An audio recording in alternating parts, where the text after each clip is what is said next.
Tudo spoon to be para la discussion. Spoon television. Spoon radio station. Spoon gonna tell you what is happening in Liberia. Spoon gonna tell you what is happening in Monrovia. Spoon gonna tell you what is happening in Africa. Just to spoon, you will know. If the children crying for starvation, just to spoon. You want to get a news update, my brother, to spoon. You want to know what is happening in Moravia, to spoon. Politicians want to make their decision, just to spoon. You want to know what happening in the ministry, to spoon. Yeah, to spoon. Yeah, to spoon. You from Funjama, Maryland, to spoon. Yeah, to spoon. If you eat kepa, gradually, my brother, to spoon. You got a spoon TV, you got a spoon radio, to spoon. Yeah, to spoon. A special one from the CEO, stand coming with the spoon. And your boy, Friday the South Band. Charges on the beat. To the spoon to get your information. To the spoon to be part of our discussion. Spoon television. Spoon radio station.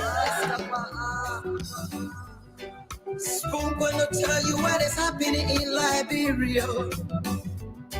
Spoon gonna tell you what is happening in Monrovia. Spoon gonna tell you what is happening in Africa.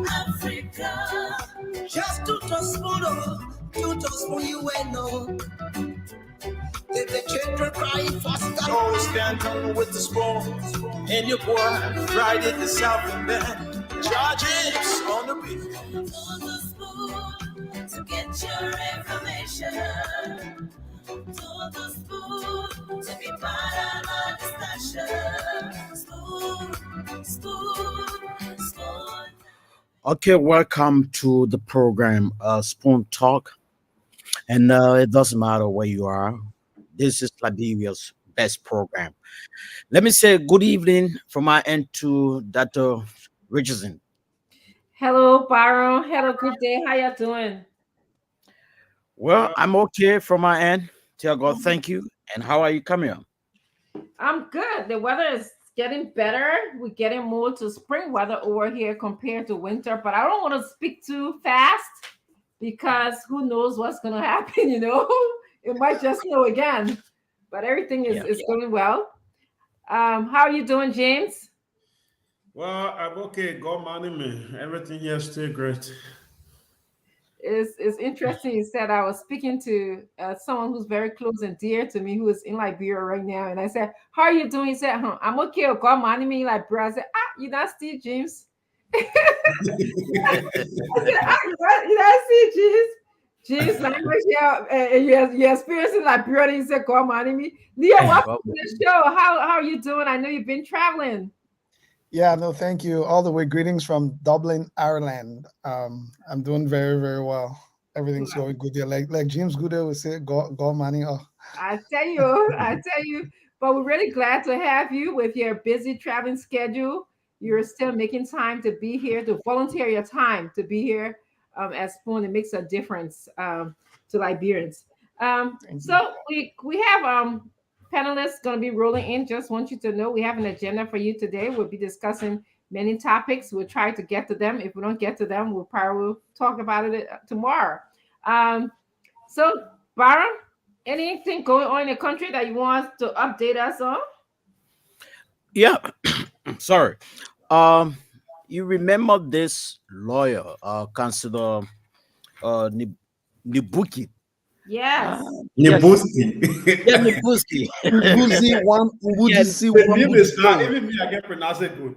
yeah. No, man, that man he can be very, very difficult for me to pronounce. Yeah. Then Nibuski. I So know. I would just tell you to know you forgive me because I know I'm going to butcher the name. So let's get Even out he, me. hearing myself butchering his name right now. But we are getting information that in the coming days, uh, the president of the Republic of Liberia is going to renominate him to occupy the position that he was rejected of. I'm talking about the lawyer. You follow all of the unfoldings. You know, he was rejected then, and I'm told that there are plans for the lawyer to be, renominated by the president. And as you may be aware, few days ago, he was given a Liberian, citizenship, and for which we discussed on this radio. And at the LDCC, he will be taking over from the, let's say, at LDCC boss. So that's the information, not NEC, but LDCC. I just want to correct myself. So this is where we are. So latest should have announced a censor that she conducted a few months ago today, but we don't know what went wrong. That latest, has not announced the censor that was conducted. So basically, those are some of the training issues we have in our country, ranging from the lawyer. He was rejected again. There are reports that the president wants to renominate him to take on the position of LACC boss. If it happens, it will not be a news because nothing is impossible in Liberia. Wow. Mm. Okay. We are cataloging that in our brain right now, processing it. James, good day. Your thoughts. What's going on with you?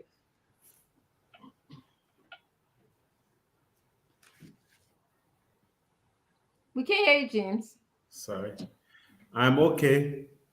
Uh, the only thing I've been thinking on, but I spoke to a few of our colleagues there in Sapra, Turkey. They were hit with another earthquake today, and some of the students reached out to me, and I spoke to uh, those who are my friends there. Those I have their contact. I spoke to some of them, and they all said they are good. As you may be aware, we have more Liberian students in Turkey, specifically in Cyprus. We have most of them. Most of the students from Liberia, they are in Cyprus going to school. And recently, that country was hit with an earthquake where over 40,000 people died. And again today, around 8 their time, they were hit with another earthquake. But thank God, we are not getting bad news as it relates to what happened during February 6th earthquake. But again, the Liberian students who I spoke to, they said they are good, but it's just that the country is heter scatter. Everyone is confused. No one know which part will be the next place to be hit. Yeah, so that's the only thing. And I also said, if you have a friend or a family member there, I think it's good if you are listening, you just pick your phone and call them to know how they are doing, because Turkey and Syria have been going through a lot of recent since the 6th up to today. Yeah, so far so good. And your president is already here with us. He's sleeping here today to Yeah. have a dialogue with the NATO leaders tomorrow, specifically on Ukraine. Today he visited Ukraine unannounced. Unannounced. He paid unannounced visit to Ukraine today, and he's currently in Warsaw as we speak. Wow. Yeah. Yeah, I heard that news too. James, actually, I want to thank you for sharing about the distress for our students. Some, our brothers, sisters, cousin, friends that are in Turkey right now. We're sending them a lot of prayers, a lot of thoughts, a lot of positive energy. And you're right. If you have a friend or family member or just someone you know in Turkey, please check on them. Okay. Going through earthquake is a traumatizing event. You never know. You don't feel safe after the earth shakes under you. You just feel like something's bad's going to happen all the time. So thank you very much for sharing that. And we'll pray that all of our students, Liberian students and others who are in Turkey that are going through this difficult situation, we pray that everything will go well with them. Okay, anything else before we move on to you guys give me a few minutes to just welcome our guest, and then we'll go on to Leo, who's gonna make his opening comments. I did hear a few of my panelists are running late. They're all running from work. You know, this is a voluntary position here, so we come from work. I've been working all day. Some people like Leo have been traveling for hours, and we just come to commit our time to follow our time, our volunteer our time to speaking about Liberia because we love Liberia. We want better for Liberia. This is the only place that we know. Some people, when I was in Liberia, somebody said to me, I can't be deported from Liberia. So Liberia is the only place, if you're born there and you live there, we went to school there, we got a lot of memories, a lot of memories. That's where our parents were born, our grandparents. So this is why we come here, rush here, volunteer our time to speak about Liberia. So we thank you very much. I'm going to turn it over to just welcoming you, our viewers. Share the show wherever you are. Talk about the show, call a friend. If you're watching by radio, let someone join you in this discussion. If you need to comment, go ahead, comment. This show, the beauty about this show is democracy. You can comment and say whatever you want to say.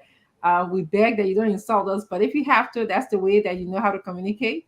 Just go ahead, thank you. I'm going to start off by just welcoming Morris Johnson from North Carolina. He's watching us.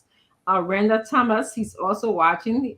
They're commenting about your hair, Leo. I don't know. I think it's the light on Leo's hair. Yeah. Don't mind it, Dr. Christine. Dr. Francine is the reflection of the light. So sorry. Yes. Valerie Sweetie Sharif is here. Valerie, thank you. Let's see. Felix Otto Jr. is also here. H.E. Clara Williams is here. Forty McGill is here. Abu V. Masali is watching from Princeton, New Jersey. I'm just going to go up a little bit. Oops, I just made a mistake here with my device on this end. It won't allow me to go up. Okay, I'm going to just switch a little bit here with my Joseph Kento is also here. Ambassador Newton Emmanuel Harris is here. Tukon Dixon, he's watching from Maryland, Liberia. Anybody who's watching from Maryland, Riraji, Sanu, Zedru, Maryland area, again, more power to you. We welcome you. I appreciate you. Please call somebody else and let them come because those places are challenging terrain in Liberia. We don't have great roads to see the beauty of that area. The beauty of Sano County. We have a whole park service in Sano County, and we don't have the beauty. We don't have the accessibility to that area. Mel Will is also here from Pecos Island, Monrovia, Liberia. He says Terrence Moonboit, he's here from Riverside County. Thank you very much. Ojuku Nayutage is also here. Marvelous Dad Foreign is here from Nepal. Okay, got somebody from Nepal. We have somebody from Togo. I just missed that. Dorothy Williams is also here. Thank you, Dorothy. Samuel T. Don is here. He's watching from Five-Time Bushra Island. Oh my God, holy traffic not killing over there. Because I place at Five-Time Clariton in New for traffic Douala area. I'm scared of that place there. Emmanuel Dazi, welcome. Thank you for watching. Abraham Johnson, thank you for watching us. Joshua George, she's from Ghana. We have Nepal and Ghana in the house. Thank you very much for watching us. Tipples P.K. Dempster, thank you for being here. John Barkley, thank you for being here. Joshua George, she's watching. I call you Joshua George. Muku Aluma Egu is here. William K. Mike Davis is also watching us. Prince Herbert is watching us from Robertsport, Grand Cape, County. Hey, somebody's from my father's town, Robertsport, Grand Cape, County. Thank you. All of you guys in Robertsport, go to the center of Harrisburg, you'll see there was one Charles Chenoweth, who was once a commissioner in Cape Mount. That was my grandfather. So all of my people in Harrisburg and all of my family people, yeah, thank you. Uh, yeah, for watching. Joseph Garbla is watching from Police Academy Road area. Thank you for being here. Rufus Kalu is watching from Pinsfield City. Thank you. Annie Chia is watching from Omega Community. Thank you for coming. Dr. Lasana Kone is watching. Manuel Fawa is watching. So I'm going to stop here. I didn't call the names in any particular orders because I see um, Mr. Gray is here. So I don't want to keep our panelists waiting. We're going to roll into the program right away. I'm going to just take a minute and ask them, beginning with Leo, going to Good Day, going to I don't know Barbara if he's staying here with us, but then Mr. Gray, and then I expect a few of the other panelists to come in. Mr. Fagon will be here. Mr. Wazi will be here. Salimatu is expected to be here as well. So I'm waiting for the panelists to come in as well. But let me start with you, Leo. You can begin by telling us in 2 seconds, basically, welcoming Liberians, and then also telling us what's on your mind. If there's anything else, I know you're on your way to Liberia. If you don't mind share, can you please share a little bit about that as well as we talked? Yeah, and then I'll also send a flyer for why we're going to you directly. Yeah, so thank you, Dr. Francine. Like I mentioned the last time, we'll be having what we're calling a community day at the construction site of the Liberian Learning Center, because these projects are happening in Liberia. Sometimes the community does not know, right? People put fence around it, and then when you finish, everybody see the finished product and be wondering how this thing happened. So on Sunday, which is this coming Sunday, at the Pinsville City Hall compound, we'll be having a community day. Everybody is welcome. We want to introduce people to the project, to the community, and let them know that we are working hard to create the first library system, public library system for the Republic of Liberia, in collaboration with the library system in Canada here. And the construction is well on its way. We are hoping that in the next 4 months, the roof will be completed as well. But we want the community to know that this is something for the community. It's not for any individual. Nobody private dollars. These are all fundraising dollars from multiple sources, from foundations, from individuals, some Liberians as well. So the community day will be providing refreshments. It's free of charge. We have about 10 schools represented. There will be panel discussion with the students to talk about what does this mean for Liberia in their opinion. And there'll be another panel discussion with members of our community. But I just wanted to chime in a little bit, and I'll send you the flyer shortly, Dr. Francine, on what James Goode said about the situation in Northern Cyprus. So I was just there. I spent about a week there, and it is tough. Liberian students in that area almost feel like they've been forgotten and neglected. And I would say it is really hard. They're struggling. And I went there. I had a chance to meet with the Liberian Students Association there. Most of them are there. Some of them are on the verge of dropping out of school, because people who send them there think the hardest thing is to pay tuition. But living in Northern Cyprus is crazy. The Turkish lira, just to give you an example, $1 is 85 Turkish lira. So it's not different from being in Liberia. If you're in Northern Cyprus, it's not like Europe. There's no embassy there. There's absolutely nothing Can there. somebody mute themselves? I'm hearing. I'm sorry, I'm getting Leo. feedback from another Yes, device. I'm getting feedback. We need to be able to hear Leo. Thank you. Yeah, thank you. In Turkey, you may not know, in Northern Cyprus in 1979, Northern Cyprus was invaded and seized by Turkey.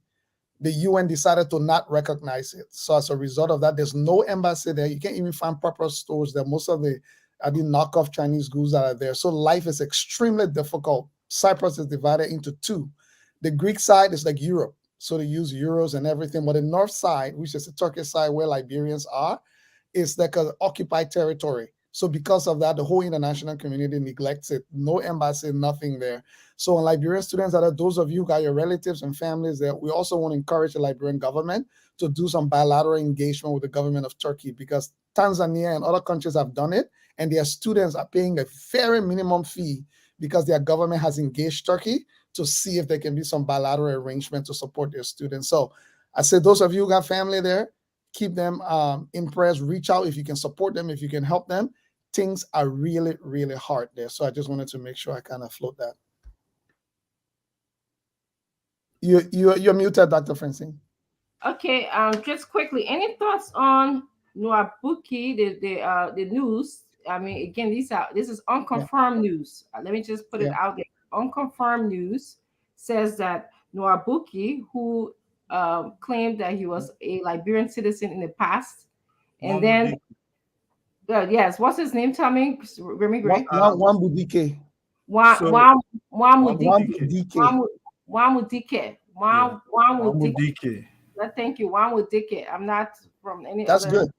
but from Liberia. Wamudike Yeah. claimed that he was a Liberian citizen, and then we realized that he was not a Liberian citizen, despite his arguments that he parking to Liberia, he was blah, blah, blah, blah, blah. So now we understand that he just received his Liberian citizenship, and unconfirmed sources are saying that he's going to be nominated to again serve, because that's the position he was expected to be serving. He's going to be serving that position, the LCC commission chair. So, any thoughts on that briefly? Yeah. Oh, sorry, Remy, go ahead.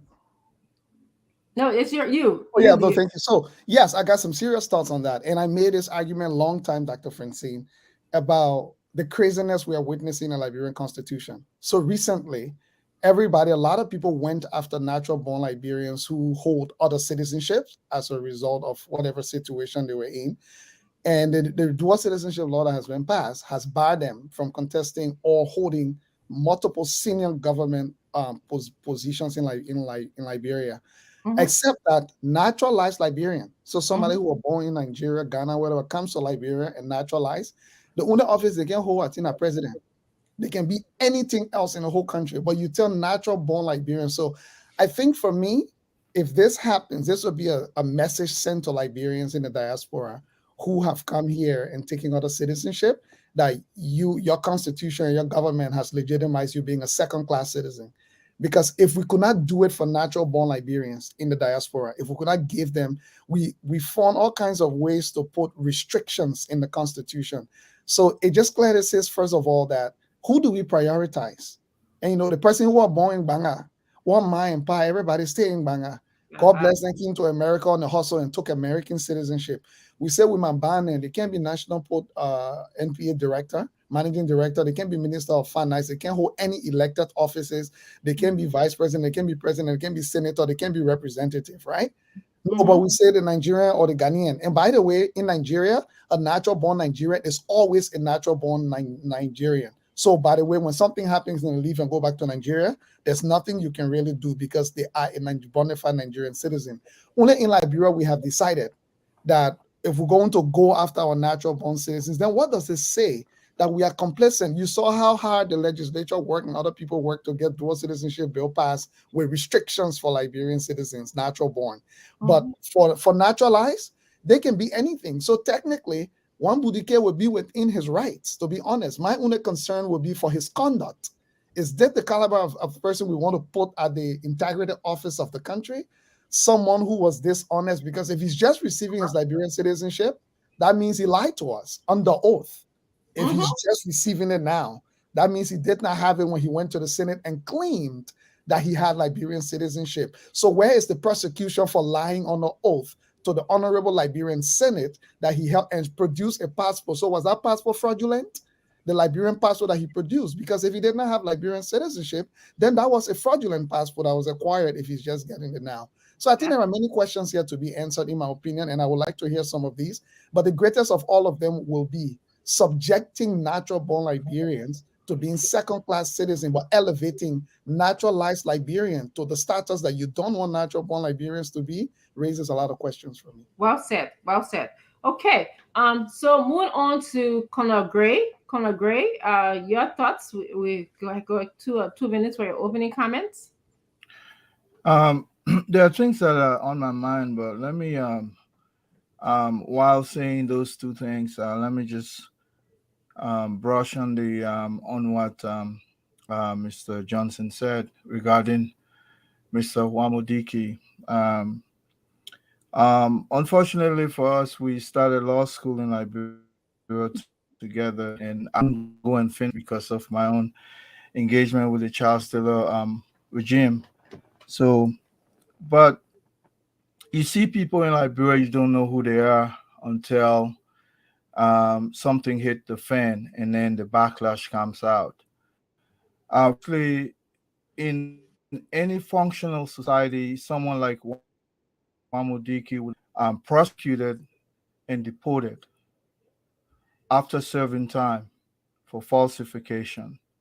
That was not done.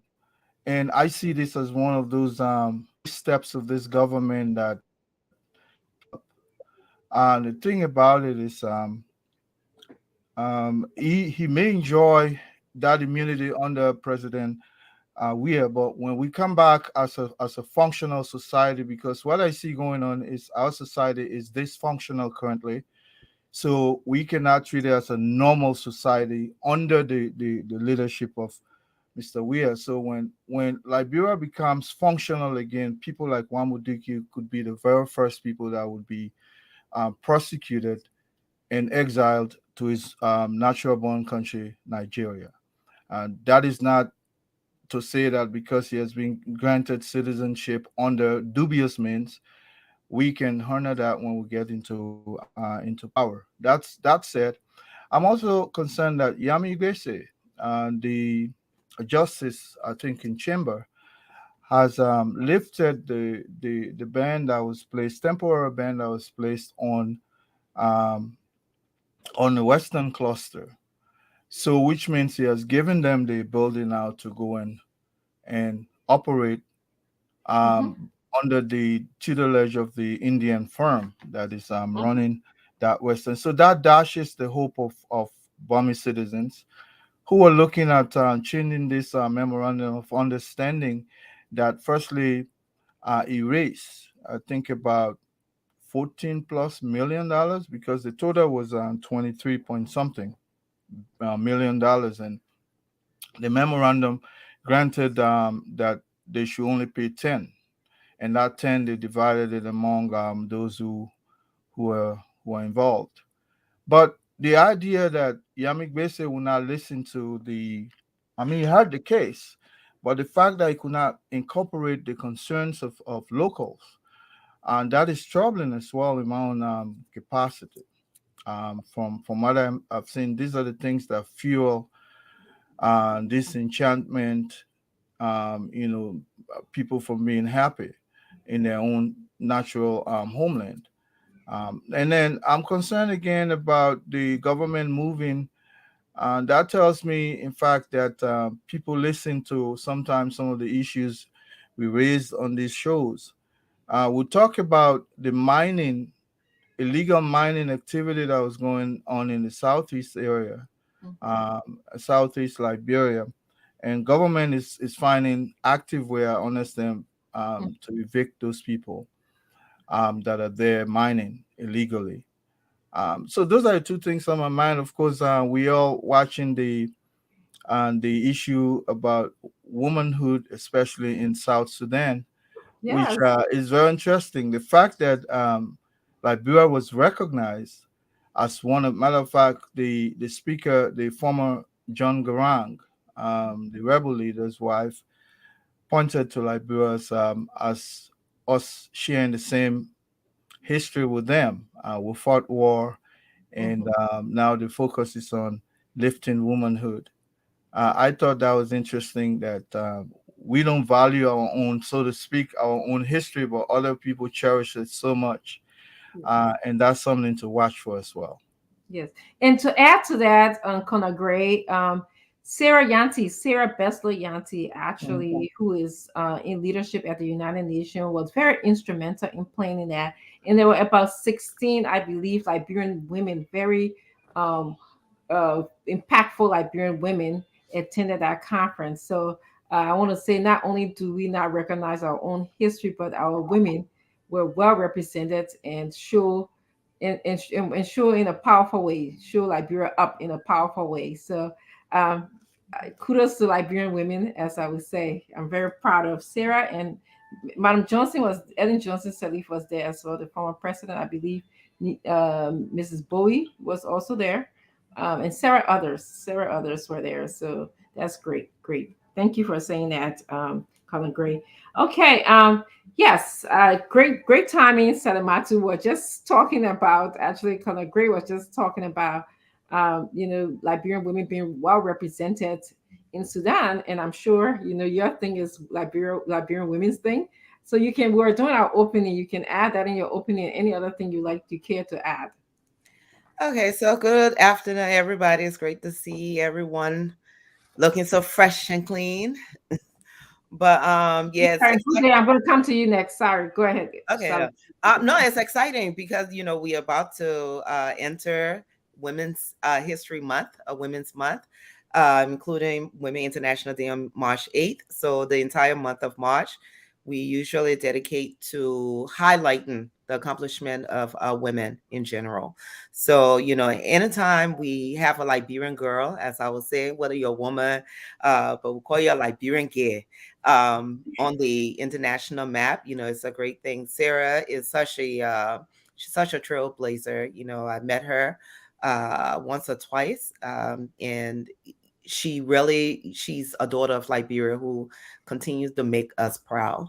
And you know how I feel about my former president, EJS, and of course to have both Nobel Peace Prize winner there supporting another Liberian woman. That's good. But I hope in the coming month we can really showcase more Liberian women. I've always believed that the Liberian women are the key to making sure our peace is sustainable, that our economy is on the right track. I'm a little biased. I believe the women can do it. So I just hope, next month we take the time to really highlight some of the other women who don't usually get the spotlight. Selma, that's a good plug. So if you are a Liberian woman who's impacting the community in Liberia, just contact me, inbox me or Salimatu. We'll definitely be glad to have you come here and speak to our people. This is in March. I just want to put that out there. Good day. You want to just tell us your piece today?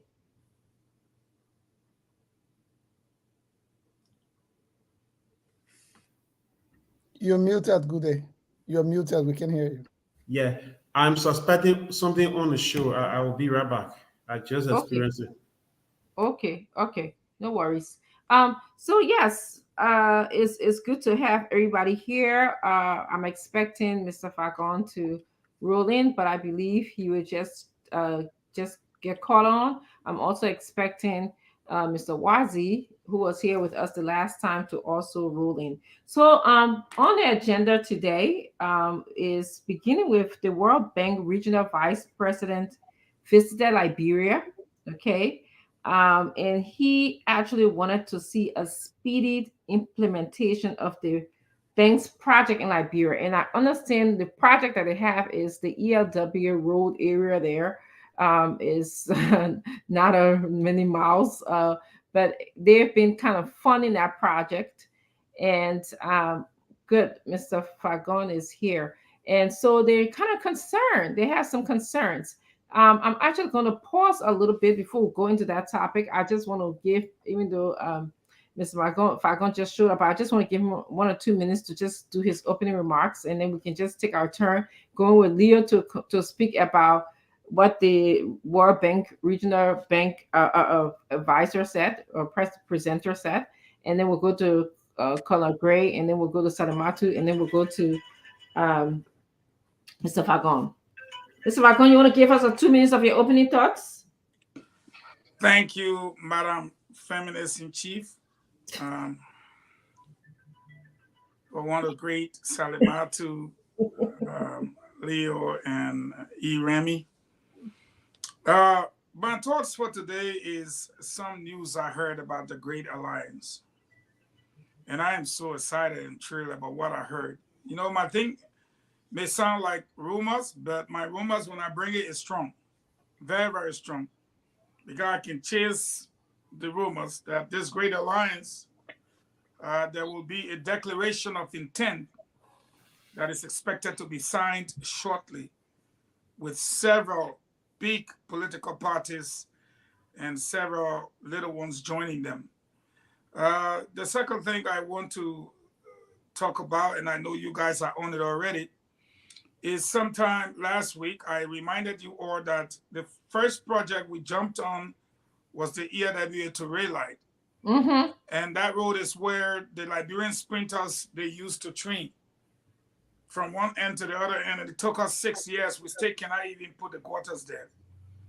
And so those people came and people said, oh, the man praised the government and said, well, they're doing well. It's diplomacy. After he left, he said, look, listen, man, it's up to your government. We provide the money, but it's taking too long. And if you do a comparative analysis of the fact that you have to use 6 years to pave less than 3 kilometers of roads, just 6 years. Then think about the one they're talking, Ganta to Sanikwele, Ganta to Yekepa, and we on the Lofa Road, and that's all the Liberian people can say that Vla. So all the World Bank projects, whether it be with the hydro that you know about, the big projects, you didn't take the people there, you took them, and you see when we say these things, people be like, they meant by guy against the government. Okay, let's talk now. He took the people to Lofa, did he? No. He took the people to the hydro plant, did he? No. All the top World Bank projects, he took them there, did he? No. He carried people to PHP to show them the beach, and they played the more football for you, Billy. How is that World Bank project? You took the people to go show them less than 40 miles of road. And you say, oh, this is what? No. And so I think the World Bank people have figured this president out. But when you're in Liberia, it's just good you speak like the president is your friend. That's all I can say. But when you get back behind your decks and you look at the report and you know that it's been 6 years you guys have been spending monies on that road, and you went and saw, you didn't even see small quota.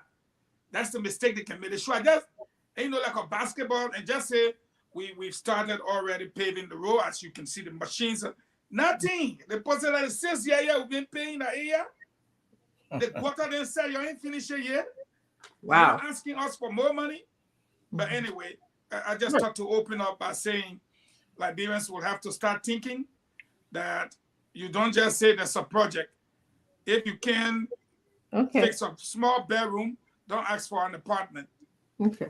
Thank you, Mr. Falcon. I want our audience to know, Mr. Falcon and I have had some conversations, and he has a good sense of humor. So as we're talking some serious thing, because I'm always talking serious things, you got to put small fun in this thing here. So please forgive him when he putting his small fun in this thing here, because my here to do business, but he only here to put small fun in the thing, then you go back to being serious. So that is it. Don't be surprised if you see me as Salimatu. If I kneel down to Salimatu and ask her, Salimatu way here on this show. Let me just tell you something. They say Salimatu what? Okay. What you said? Yeah. Somebody asked me if I want to run Salimatu off the show. I say in a good way, no. In a bad way, y'all can say yes. But if she leaves the show, it gives me more opportunity. Look at you. How you doing? Let's just move right along, my people. Man. So we're talking about the World Bank Regional Vice President here, Leo. And we're talking about how he came in. He was very diplomatic. He said all this sweet thing. Then in the end, he said, oh, y'all got problem, yo. Y'all got problem with delay. Y'all got problem with implementation. He said, how is it that we can give y'all all that money? We give the technical support. We give y'all the money. Then time for y'all to do the job. Y'all can't get yourself together to do it. So what do you think is going on, Leo? I want you to address this, and you guys, I want you to address this on two ends. The World Bank set up for 6 years, so we already did. Then the jack, what plans do they have for us? What's going on? Yeah. So there are two things going on here. For me, number one, nobody can deny it, even from Madam Sirleaf's time, from previous governments. There's delay in Liberian government completing projects. The same with that Japanese freeway, once it was finished forever, like it was almost damaging before they started finishing the other side. The same thing with that Yerevi road. I think for some reason we've normalized mediocrity in Liberia to the point where nobody is alarmed. When projects are written, by the way, they are time bound funds are provided within a time period to be executed, because projects must end for the people to move on to the next thing. Liberia is the only country where I don't understand that you went about your project, you went to the World Bank. The World Bank said, we want to step in to help. You costed it out, they provided the money, and we can finish it. It makes absolutely no sense. That's number one. But number two, I have questions for the World Bank themselves. Mhm. Because if I am the funder of a project and the project was supposed to last 9 months, and I pay for the project 9 months, how come I stay there petting myself in the project when the project gone for 6 years? It makes absolutely no sense. Either they themselves know something we don't know, that they're still riding along, because it's embarrassing, right? That I've been asking about that rule since what, 2001, 19 or 20, since 2019, because the block of that road, I live right around there. As a Mm. result of that, down passing the Pinsville City Hall, that place is busy. That place was supposed to be just another alley, another alternate route. It's now Mhm. now turned into the main route. So you got cars running through neighborhoods. I've been Mhm. ordered before car hit a little girl crossing the road, because Yeah. that's a residential neighborhood. That's Yeah. not supposed to be a main street. There are no guardrails. There are nothing there. So my question is, number one, the Liberian government, a project lacks all the quality, and the deliverable is not achieved when it's taking that long, because what ends up happening is the quality diminishes. Before you open a road, it already start destroying, and you know, Liberia, the pimping beginner can still bypass the barricade and go there some kind of way. And then the Mhm. last thing for me, I would say to this is, who are the project managers for these projects? Why do they still have jobs? Unless you can go back to your funder and give them a very concrete reason why a project cannot be completed in time, and negotiate with them. If it is additional funding or other issues, you negotiate it. Unless you can do that, the thing like bro, everybody might just be trying. We can be trying when no matter. And when at your own money, where you trying with small, you doing it, we understand. But you Mhm. can boast to us that the World Bank bring this, the World Bank bring that. Then you say we stay trying small. Then when will we set some standards of quality? Who's holding the project managers accountable? Mhm.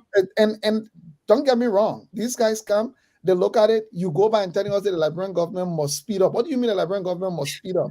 You are the funder of the project. If there is a problem, you need to be asking the Liberian government to explain to you why the project has taken 6 years. They need to be giving you explanation. Maybe there's a good explanation that we don't know. But as a funder, expect you to be asking those questions, not saying, oh, the Liberian government must speed up. No, what's the explanation for why they actually slowed down in the first place? Absolutely. Thank you. Colonel Gray. Yeah, we are. The IMF, the World Bank regional vice president, the World Bank regional vice president is telling us that we need to speed up. Who does this hurt? Eventually, I mean, answer, and if you can integrate that into your answer. Well, I think this project, that particular project, that was a pilot project somehow initiated by the Madam Sirleaf administration. Matter of fact, the blueprint they are using today, um, um, you know, was developed under that administration as well.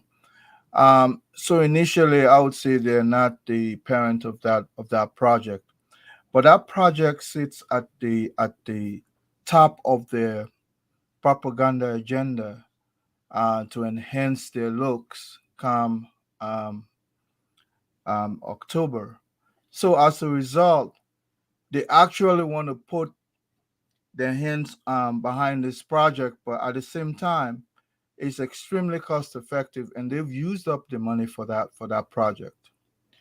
So when those who are sustaining the project appear for accountability, they naturally will have no answer for them. So distraction was the order of the day. They will take them to other projects that they see we're doing this, we're doing this, project that they will consider as their parent project. But I say this: if you repair or if you actually expand the RIA um, highway beginning from ELWA, that is one legacy that will last you for a long time as a leadership. But I think the government of Mr. Weir does not prioritize because there are no blueprints, there are no plans. The way they run the country is by heart. Today they see the need to do something, and they'll rob Paul to pay Peter. If they have small money in the system, they'll use it for something else. You hear about the road fund being used for other purposes. So a lot of these things, they will just raise the hopes of Liberians, but they're never going to be able to do it because they don't have the resources.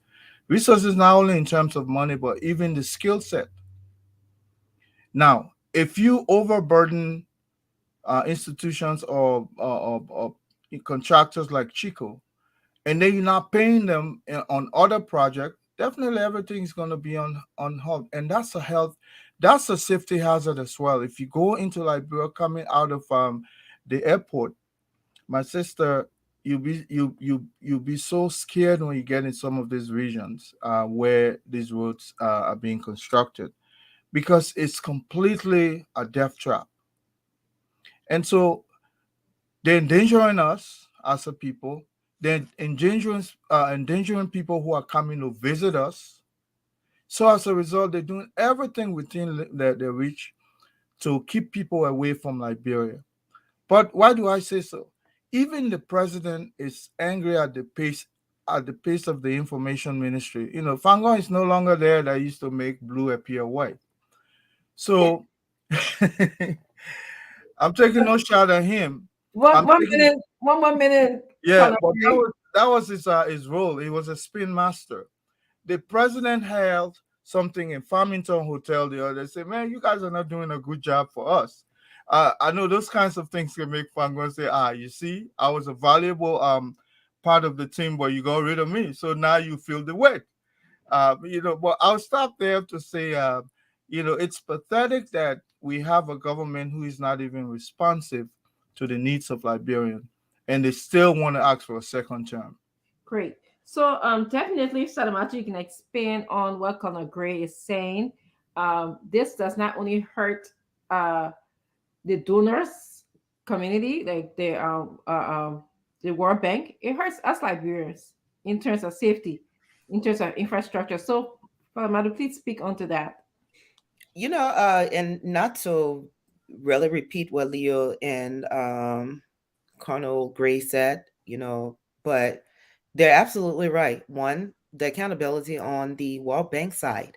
Um, this project that was supposed to take 9 months, we can understand 2 years, but it's been what, 5, 6 years now with the Japanese project, the Somalia Drive. It was the Japanese government, and I remember I was at Pinsville City Corporation, and one of the holdup, because we can lobby for money, we can get the money, but the implementation has always been our issue. Mm-hmm. And the road, I mean, the people couldn't go and do their work. And I remember one meeting, the representative from the government, from the Japanese government, told us, said, Mm-hmm. "Look, we're not here to," and I'm quoting kind of lightly, but they pretty much told us, "We're not here to take care of your social issues." Meaning the people on the side of the road, the people didn't want to move. The Liberian government didn't want to break homes down. They go break one home down. You go on the other side, people protesting. It were all kinds of issues happening there because, again, we don't engage, we don't communicate, we don't do it the right way because the right way is longer. But I remember the government actually telling us that, you know what, we're not here for your social issues. If you can't deal with your social issues, we'll take our money and we'll go back. That's how they dealt with that. And next thing you know, they call in, I think Madam, I think it was Mary Bro, they called in. She was one of the people. And I got a call one morning to come and see Somalia Drive. And that was the first time I could actually see all the way down because they had literally broke things along the side of the way. But I'm saying that to say, everybody is responsible. Yeah, the World Bank is giving the money. They have the technical support, but Liberia is responsible for implementing the project. If they're not implementing the project, you want the donors to be able to say, if you're not going to implement the project, this is what's going to happen, or what exactly do you need to implement the project. We hear, they're calling for civil society to step up and hold the government accountable for good governance, which I agree. But at the same time, we're also watching our international friends and seeing how they're handling situation. If you give money to a country and they're not doing what they're supposed to do with it, what exactly are you doing to make sure that they do this? Apparently, there are 22 national projects in Liberia, and there are 4 regional projects that's on its way. So if this one, be interesting to know how many other projects are just kind of been on hold. I mean, I've done a project with the World Bank affiliate, the IFC. It took a couple of years to do it, but it was one of those things. The people didn't even give us money per se; they gave us technical support, and we just implemented. And whenever I felt the need that we couldn't handle it, I went back to the partners and say, "Hey, look, we need help with this." And they helped. It was a good communication system going. So it's very difficult for me to understand how, the World Bank actually let the government kind of slip through the crack. You show up, 5 years later for a 9 months project, and all they're showing you that mud. I was in Liberia recently. I have a good friend who live over there, and just getting down that road is a problem. I can't even imagine what she goes through to get out of her house to get on the main highway. So they looked like they were working, but again, the same thing with the ERWA highway. It looked like somebody came, dig up hole, and decided we'll come back next week. That's exactly how it looking. So, but we're inside. So, and I think that we really need to consider how this affects Liberians. I mean, and Salamatu, you kind of alluded to that a little bit and saying that it's not just leadership problem, it's not just government problem, but we ourselves, Liberians, we are there. We have our own social issues. When the government say we need to fix the road, maybe we don't want to move. We just continue to, occupy the space, and then the government perhaps does not have the willpower to do the work until more pressure is put on them. You said this had happened for some time, where until the donor came and said, listen, we're not yet to fix your social problems, so we got to move on. And you went back there and saw that things had they had cleared the streets. And the thing about this is, and what you're saying is, when we don't adhere to these timelines that Leah mentioned, it impacts us Liberians, because we talk about hazard as in safety issue, as Connor Gray talked about. We talk about infrastructure development. When we don't have good infrastructure in the country, there's a decrease in investors coming to the country. I believe Mr. Fagon talked about that. We're talking about accessibility. Time is money to me. So when you spend time in traffic, you spend time on the road and stuff like that, you are losing something. Okay, so all of those things contribute to our country sort of ranking very badly in terms of development. I want to go to you, Mr. Falcon. Is this, in your response, can you integrate for me? Is this a dig hole, cover hole type situation?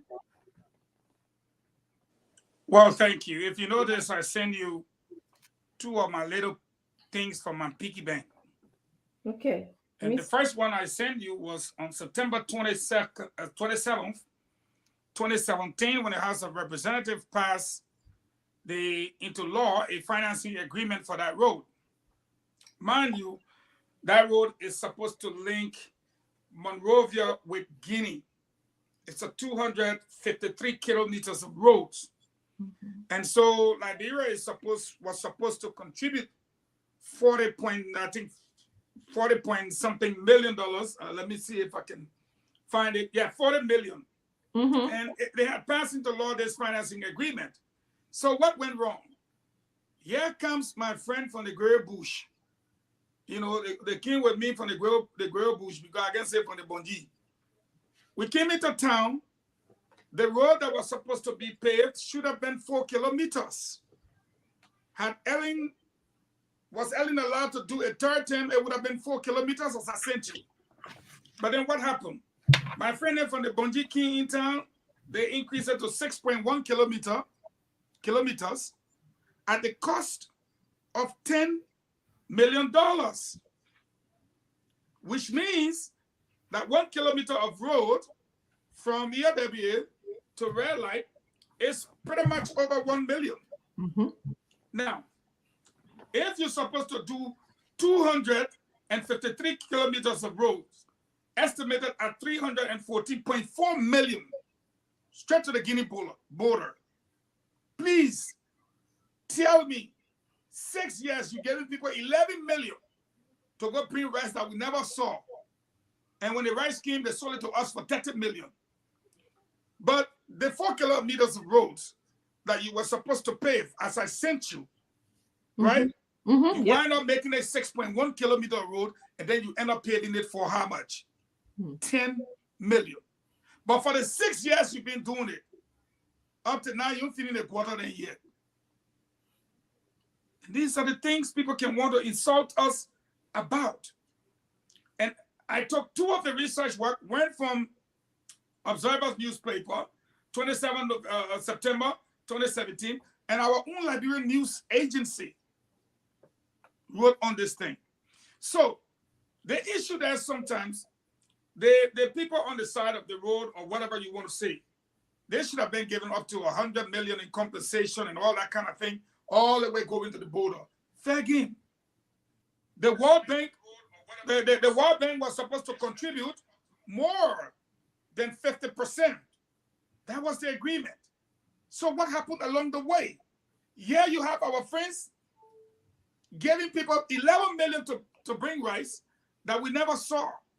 But the cost of that road is about $10 million. And it's there before your eyes. That's why I sent it to you.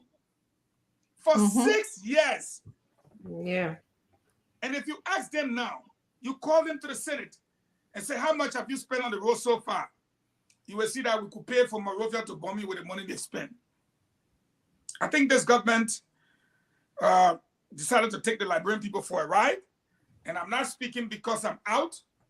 If someone wants to challenge it, they should come on the platform and say, okay, Fagon, you lie. So bring all the evidence and we put it down. The real issue here is those World Bank officials, Leo, they saw through our meaning. Let me just put it that way. They said we gave the money, but you guys are responsible for the implementation. We're not responsible for the delay. So we kept our side of the bargain. What happened to you guys? I bet if you go ask for the people World Bank money, Remy Gray and got it in the house is keeping it. Dr. Francine, I just want to respond to something quickly that I can yes, please add, Mr. Joseph. I also, as much as I agree with some of the sentiments, I don't want to create this equivalency that because there was $11 million for rice, it could be put to roads also. But number two, first of all, who's costing roads as $10 million in Liberia in 2023? It makes no sense. So the World Bank itself, I know it's easier for us to go after the government that's fair or whatever, but this issue of aid that we keep glorifying, the World Bank, the IMF, is horrible for us. Where are they coming from with their analysis by agreeing to $10 million to build road? Because when you're building road, it's not just about the road. It's about all of the safety pieces that have to be put in place, from the drainages to the sidewalks to the shoulders. And if it's passing somewhere in a residential neighborhood, there were supposed to be some barriers. When they come to the West to do these projects here, they don't do those mediocre stuff. But when they come to Liberia, so at the same question, we need to be questioning the World Bank. Some of the road and not being Liberia, we can see it. We actually see the way it's looking. So as much as, yes, let's chastise our government, but we are members of these global bodies. We shouldn't be pretending like they can just come and throw anything at us. So for me, my question is easier for us to say the government gave money for rest, why they could not give it for the road. When we keep situating our country to glorify the people who keeping us on aid, then I have a problem with it. And sometimes the way they can even give the money is problematic. When they give the money, they bring their experts, they bring their consultants, and they determine how to pay the money. We know some of them. Anybody who's been involved in these projects, this is not to excuse the government's excesses of not being able to do its part. But when you got a country that's coming from 2 decades of war where expertise have been depleted or whatever, and you, the World Bank, deciding you're going to invest a significant amount of money and you neglect the safeguards that you should put in place, they say he who pays the piper detects the tune. If you are going to be doing investment, then you also have an ethical responsibility to put in place, but you let the people ride free ride. You come back after 5 or 6 years, then you can't tell us, say, oh, the Liberian government need to hurry up and do the implementation. Where is your ethical responsibility in ensuring that when you're empowering somebody to build road, you are putting in the safeguards to make sure that your investment, the deliverables are achieved? Yeah, let me just say something. let me Let me that. say something real quick, Remy, just 1 minute. I Mhm. think you're misinterpreting or misunderstanding my statement. My statement is to the effect that, listen, we spent $10 million as a country, as a government, to import rice that we did not see. All right? We did not see it. Now, we got a project for $10 million for a road that we can see, touch, and drive on. But what happened to the road? It's been 6 years now. We can't do the road. But it took us less than 2 months to distribute $11 million that we got nothing for. So if you were in business or like the NGO job you're doing, do you want to spend $10 million and not have results, or spend $10 million for tangible and deliverables? That's the comparative setting I was making with respect to government expenditures and the way the government operates.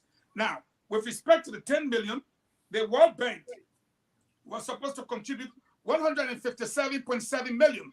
I sent that to you, Dr. Francine. Yes, he And did. this road is from Monrovia all the way to Guinea.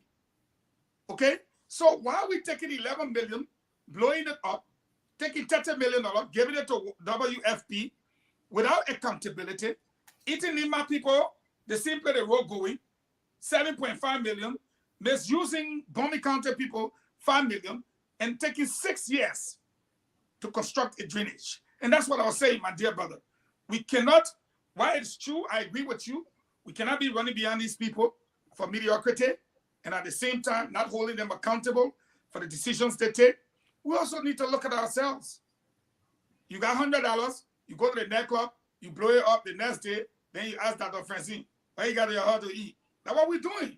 That's Yes. the point I was making.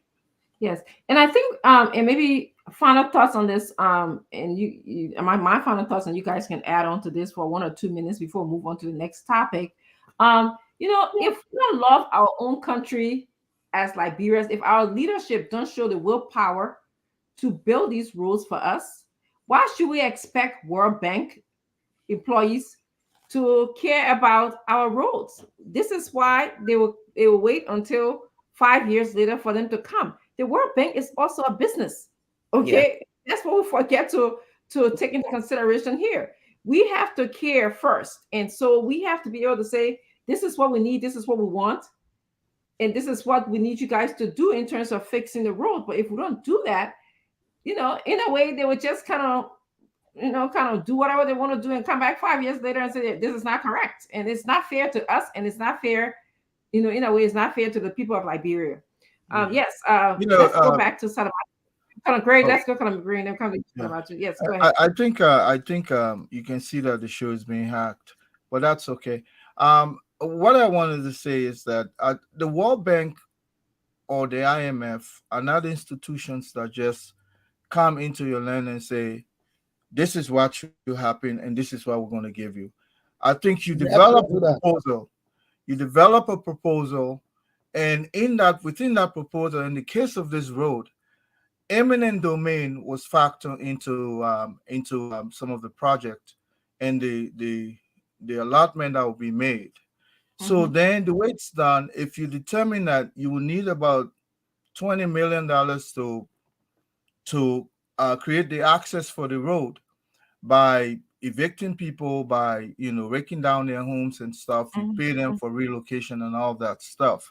And then you put other factors of that are involved within the construction into place, and you determine that your budget for that road would be 120 million. You now find sources to sustain, including your own, budgetary items that you be creating for that that fiscal year. So the way it's done, if you came to the World Bank and say, we have 80 million, we only need 20 million. Remember, this is not your gift. This is you borrowing. And I want people to know that they're not gifting you, you're borrowing. This is a bank we're talking about. Yeah. The bank looks at what we call your own money that you put in. They say down payment. If you go to take a loan, the bank wants to know of this. If it's an 80-20, if the bank is loaning you 80%, and you have 20%, then you have a stake in that particular ownership. Okay, so I heard Leo was saying these people come and they tell us how to do it. You went to them in the first place and said, "This is what I need." So now they will come to kind of check on the 20% they have there in your investment to see how it's going. They're also a stakeholder, even though they probably might not be the majority stakeholder. They might be a stakeholder, so that in that light they'll come and say, "But you asked us for 20, we're not seeing anything going forward.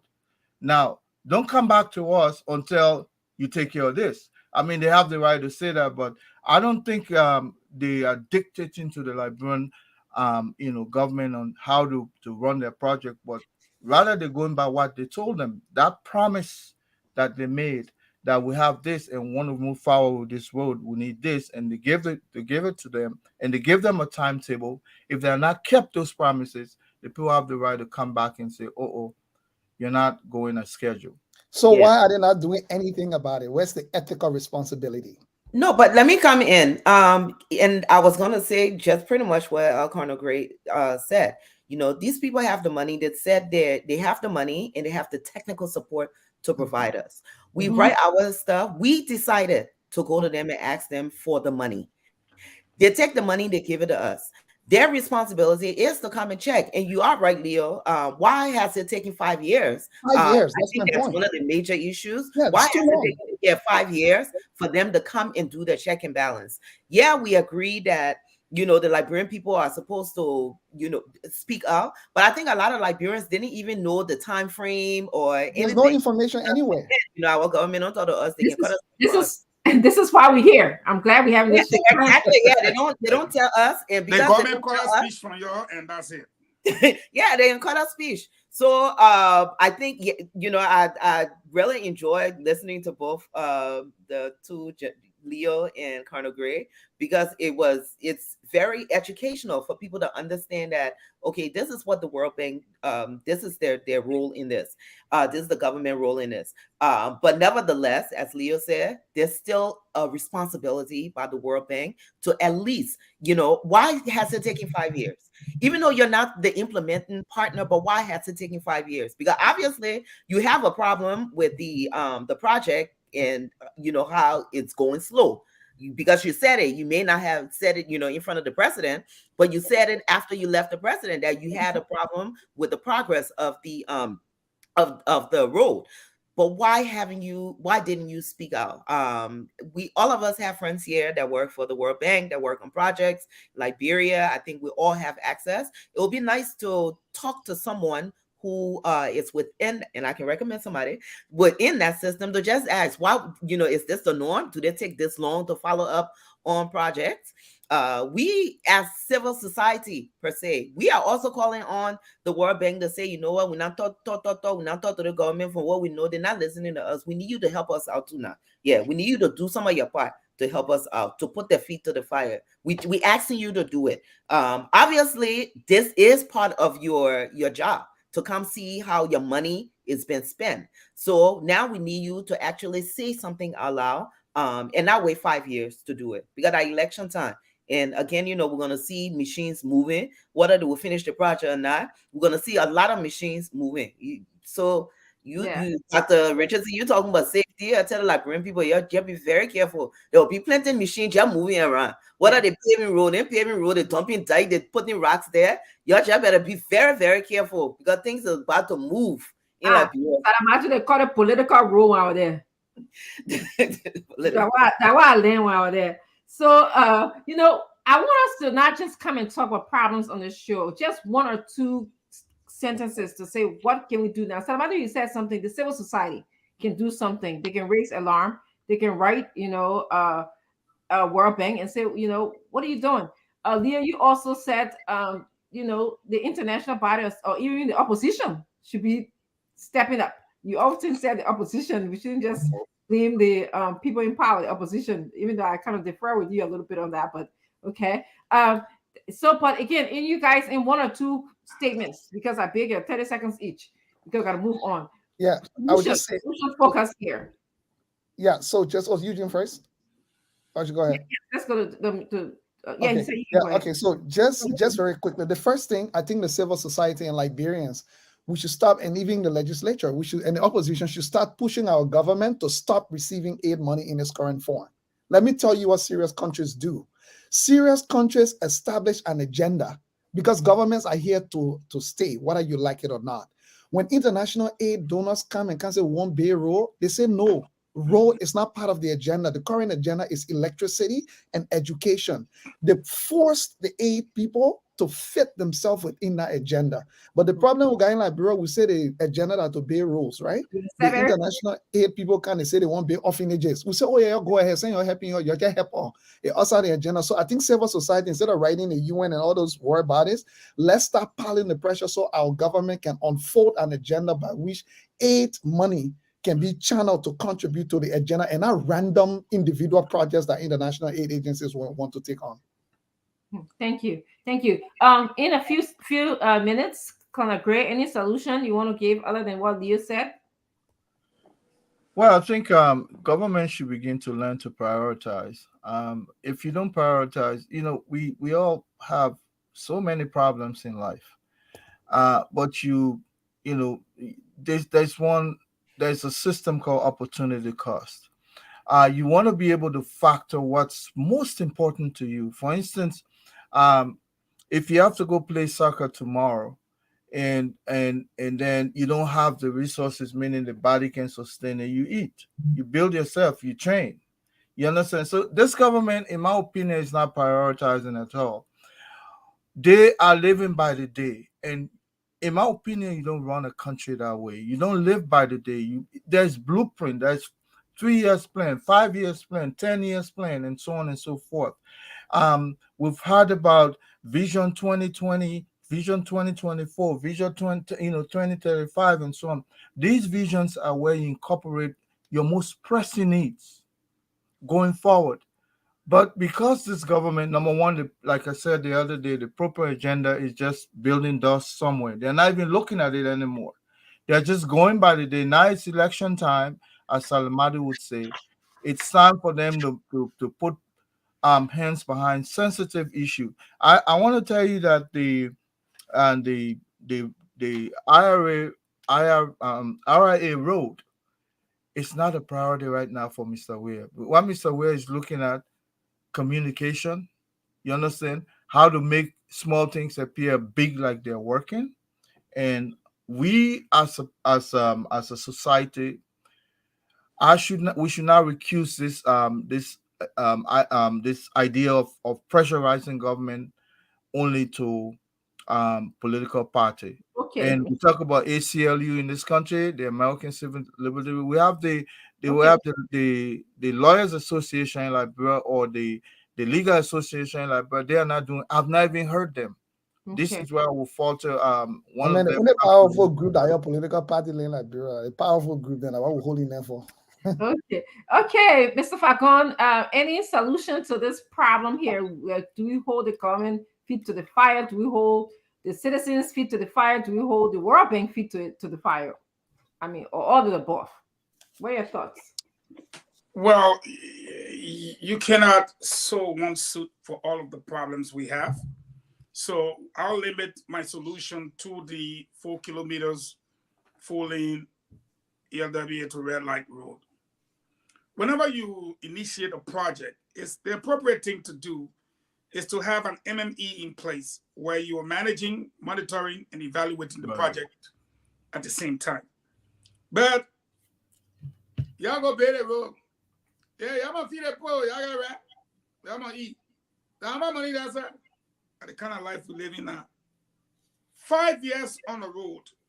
And that's why when I made the statement with respect to, it's like you have your own money. You got 11 million, the poor were hungry. You spend the 11 million to go bring rice, the poor never saw the rice. We can't get the $11 million back. When the rice finally came, the poor bought it for $30 when it was meant to be sold for 13. Misplaced priorities.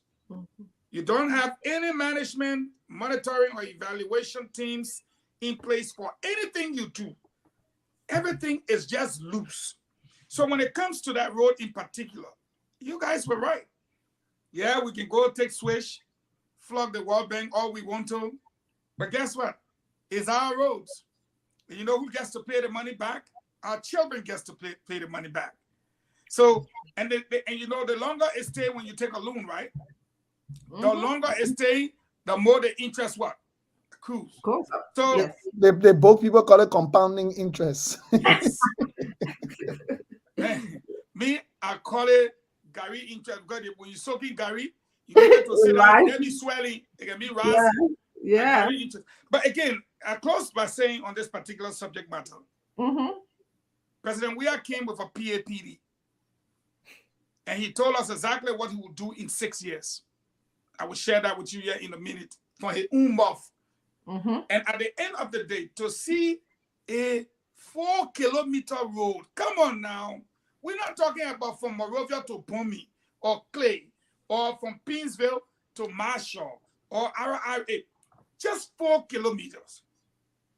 If you cannot pave 4 kilometers of roads in 5 years, tell me now what you would do to the Ganta, Saniquele, Lofa, all the roads. And I can tell you because you don't have any monitoring management team or evaluation going on with respect to the projects. Una yaba you will see. Yaba that yellow machine working 10 anywhere you want 10 it just 10. But you will always see it sitting down there with plenty of dust on it like working. The actual dust on those machines don't come from working. It comes from the small Tesla that we call Billy don't want to get made more dust than the BB truck. Because when the truck passes with speed, the breeze carry the dust along with it. But Billy just shaking all on the road, the dust sits on the machine. And when you are passing, you think they're working. They're not working. And so the solution to the problem is get management, monitoring, and evaluation teams into place and make sure that the other teams also to ensure that those people are working. I'm sure Leo knows when I say other team. You go on the road, you just see the creator sitting down there. After 1 week, somebody can go ask you, what's going on here? It's called other teams. So that's it. I think that's so Kylie, I want to just tell you guys, thank you so much. This was such a wonderful discussion. And the reason why we're having this discussion is actually to allow Liberians to hear and listen and see what is going on in their country. And then it is up to them after we have brought this information to you. We basically have discussed it in different forms. You are the one now will filter this information and ask yourself, what do I need for my country to move to the next level of having, performance evaluation, of having someone love Liberia better than the World Bank. So this is why we bring this discussion to you. So thank you. I'm going to now move on to there was an issue, Salamatu, that you actually brought up, and I don't know if you want to speak about it, and then we can have the rest of the panelists talk about it. It was the issue of the recent violence towards women in Liberia. There was this it's sort of a low trend that is happening right now, but we want Liberians to keep an eye on it. So you have sent me something you want to talk about it, Salabatu? I don't want to ruin your thunder. Yeah, well, two things. I received a message regarding Councillor Musu Gloria Scott.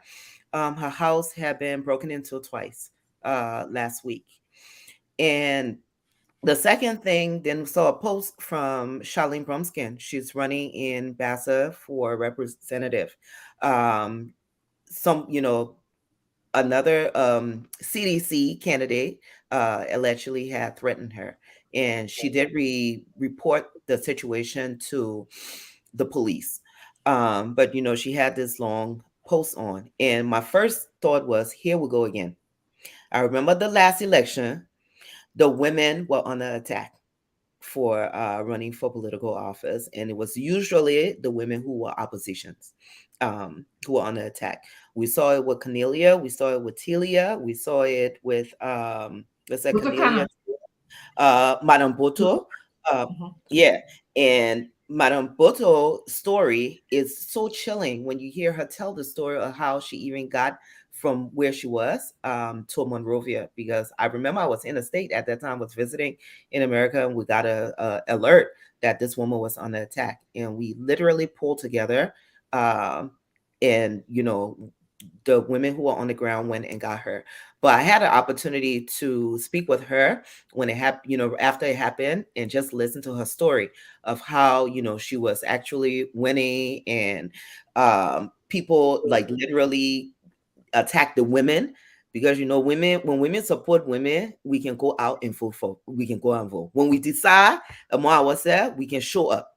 So a lot of the women were attacked. She had to escape her town, like walking in bushes, going to the house, and people were trailing her, setting up a roadblock. And again, we never heard the other side. So, we're going by what this woman said. Nobody ever came out and said, oh, that didn't happen. She had names, and there were people who are involved in the government. But I'm saying this to say, every time we start to see, women announcing that they're running for political office, we start to see this happening. It's happening early enough now. And these are just two people who are within the political space that we're talking about.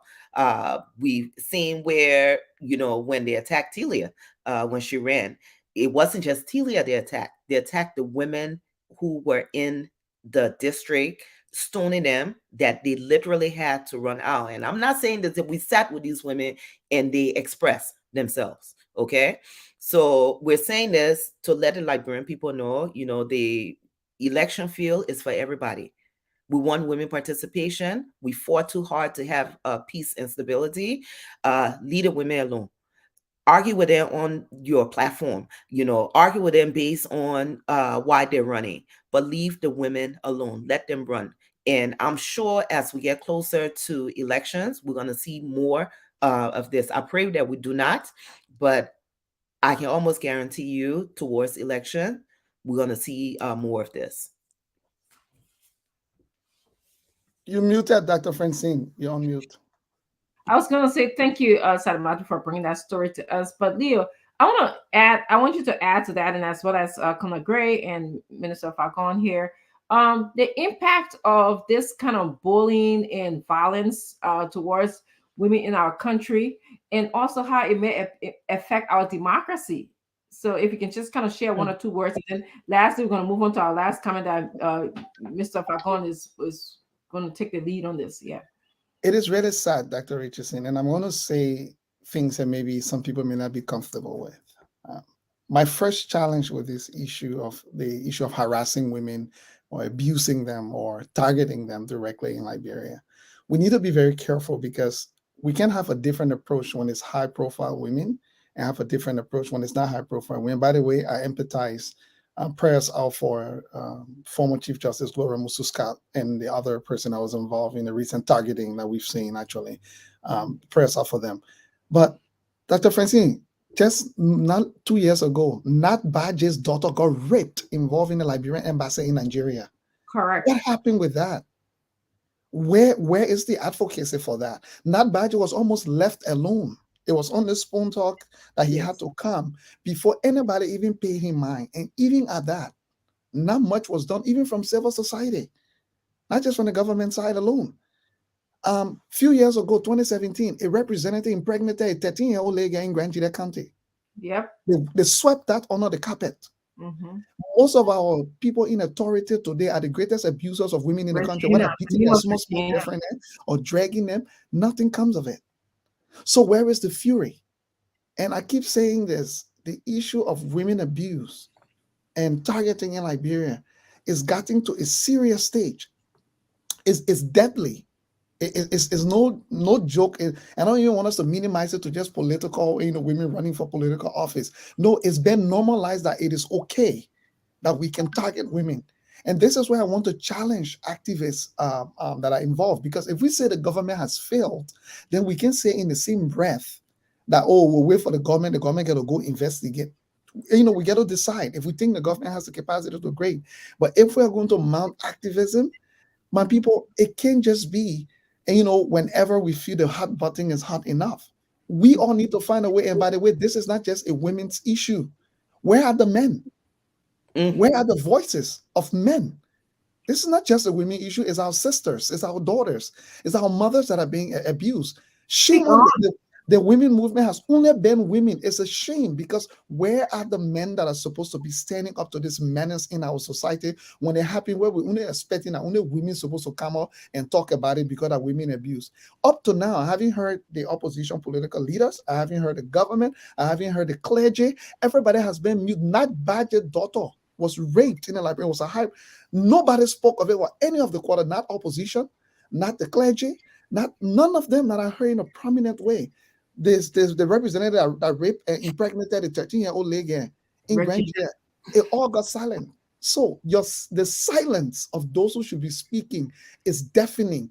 And if we are saying that the government is not doing enough about it, then it's about time that we start holding everybody's feet to the fire, because the issue of women's rights is not women's business. It's all of us combined business, and we should take it seriously. Thank you. Sorry, Thank Dr. you. Richardson, can I just jump in when we talk about Yes. high profile? I do understand, Then we're going to go to me. Yes, go ahead, yeah, Sarah. when we start talking about these high profiles, the two women that I actually named, these are women who actually fight for women's right, period. These are the few women who are behind cases that a lot of us don't know about. I work with an organization, the Organization for Women and Children. You have a lot of small groups that are always talking, that are always engaged with the government, that are helping the victims. And no, they don't have the large platform to speak out on it. So we sometimes use some of these high profile cases to highlight some of the smaller cases. I remember when that story happened at the embassy, we started talking about it. I think it was right here on Spoon. That actually They took Spoon to yeah, invite him. Nobody yeah. was giving him the But room. the organization that I work with rape victims. I know they were directly involved with the case, and she couldn't speak publicly about it. So there are a lot of smaller organizations who are doing so much, but they're small. They're So small, and I so guess my point is, sometimes, Saramente, we just have to. It has to be. It can't be because it's litter. The cases are so many; they are uncountable. But you're saying the kids are later. 2 years ago, we were so disgusted in what was happening in Liberia. We wrote a letter to the government. We wrote an actual letter to the government, and we wanted to hand it to the president. We staged a stand out in 3 days. We planned it. We all went out there. We handed the letter, and it pretty much just it listed 5 things that we wanted the government to address. One, the rape issue, the rape on issue. Where are we on it? What is the plan that's happening? We asked for that. We were invited to a meeting at Ministry of Gender. Some of us decided to go because me, when I feel like you let me, and I come in there, yeah. And sure enough, the small group that actually went to the Ministry of Gender just to ask, what is going on? We know that the rape cases are high. What is the government doing? What is the government plan? And it was pretty much, they started fighting us. You're talking against the government. You're talking against the government. But I say this to say there are a lot of small groups who are out there. They're fighting every day. They don't have the money. A lot of them are taking money out of their pockets. They don't have the money. They don't have the platform to talk. This is where, when I said, Salamadu, when you go that one, I would disagree with you. I know what happens in Monrovia when something catches people hard. Where is the shutdown of the U.S. embassy? Where is the shutdown of the? And I'm not saying just women. I'm talking about all of us combined. When political party then call rally, we can shut down the whole country. A young girl gets pregnant at 13 years old by a lawmaker. Right? Another one, a young baby gets raped in our embassy. Where is the fury that we see? One of the things that you did say, you said, where are the men? Because the women can show up. We can that's show why up. I don't want us defending it. That's why nobody come in. That's why I don't want us to say guys, I want to move on. Remember the last time we showed up across in Fish Market and the women got stoned for showing up? Thank you. Let's give Mr. Gray an opportunity to comment about this topic at hand. I think we cannot surcharge the effort by the Howard Mesgers of the world, the Cindy Quahe Martin, all of their effort, their lauded effort in bringing women's issue to the forefront. We cannot surcharge the effort by those people in only recusing that responsibility to a specific set of people. If you ask me, I think the gender ministry, by way of its minister has not done well enough to even bring some of these things to the limelight. Matter of fact, they are mute on most of these matters, with the exception of something that affect the government or that affect a political opponent. You will see how extremely energetic the Minister of Gender will spring up. When Madame Salif was there, women's issue was part of her 4 pillars. And it was, matter of fact, one of the very forbearing issues that was held within her administration. And they start taking men for child support. The issue of women abuse DNA. became extremely pertinent. I would think that someone who branded himself as feminist in chief would have run with that gavel or that methodology to enhance the presence and safety of women. But I think it goes back to the very society that is not safe. When Yeke Oliver starts his initiative of protecting himself and probably the opposition, I think that module is a very emulative module that we are supposed to be looking forward to, because we say, oh, it's Yeke Oliver, so we don't want to have anything to do with it. But that initiative can work in a society. When we came back from the war, back in the early 2000s, there were these kinds of issues going up in our society, and we started setting up community watch. We also have a policing that has already declared its MOS. What is there for is there they will shed their blood for the government that be. When you have those kinds of stuff, people safety would be at risk. And I think we're not doing anything specific to build our own community neighborhood watch. If any, that is where the emphasis should be placed. So when one person raises an alarm at night that they are being attacked, the entire community comes out. And that's how it was. That's how we protected ourselves when people were visiting other people from house to house. But I think it's even it's I consider that chaotic for people to attack women who are only expressing their God-given right to participate in public in politics. And you know what? That in fact is a throw off, and those are the kind of things that can claim the attention of the United Nations, our foreign missions, partners are in the capital there near Monrovia. If you bring some of these issues to them, they will take, forefront. When you hear people talking about um, bringing sanction on people, these are some of the issues they look into as well. Women have a right to participate, equal access, and they're one of the most protected, classes of individuals that every international organization, accounts for. So, if we're not doing well enough, I think we're shaming our country, and let alone a guy who branded himself as a feminine in chief. Woe to him! But it's just those are all some of the window dressing tactics we're talking about. Okay. Dr. Fonse. Okay. Okay, Mr. Gray. I'm going to move on to Mr. Falcon, who actually teased me earlier, saying that I want to take the feminist in chief title. Mr. Falcon, what are your thoughts in terms of just the contributions that women can make to Liberia, and how, when violence occurred towards women, especially high power and low power women, there tend to be, not a lot of noise made about it if women don't sort of make noise about it. What are your thoughts about that before we jump on to a subject that is very dear to you? So, any thoughts about that?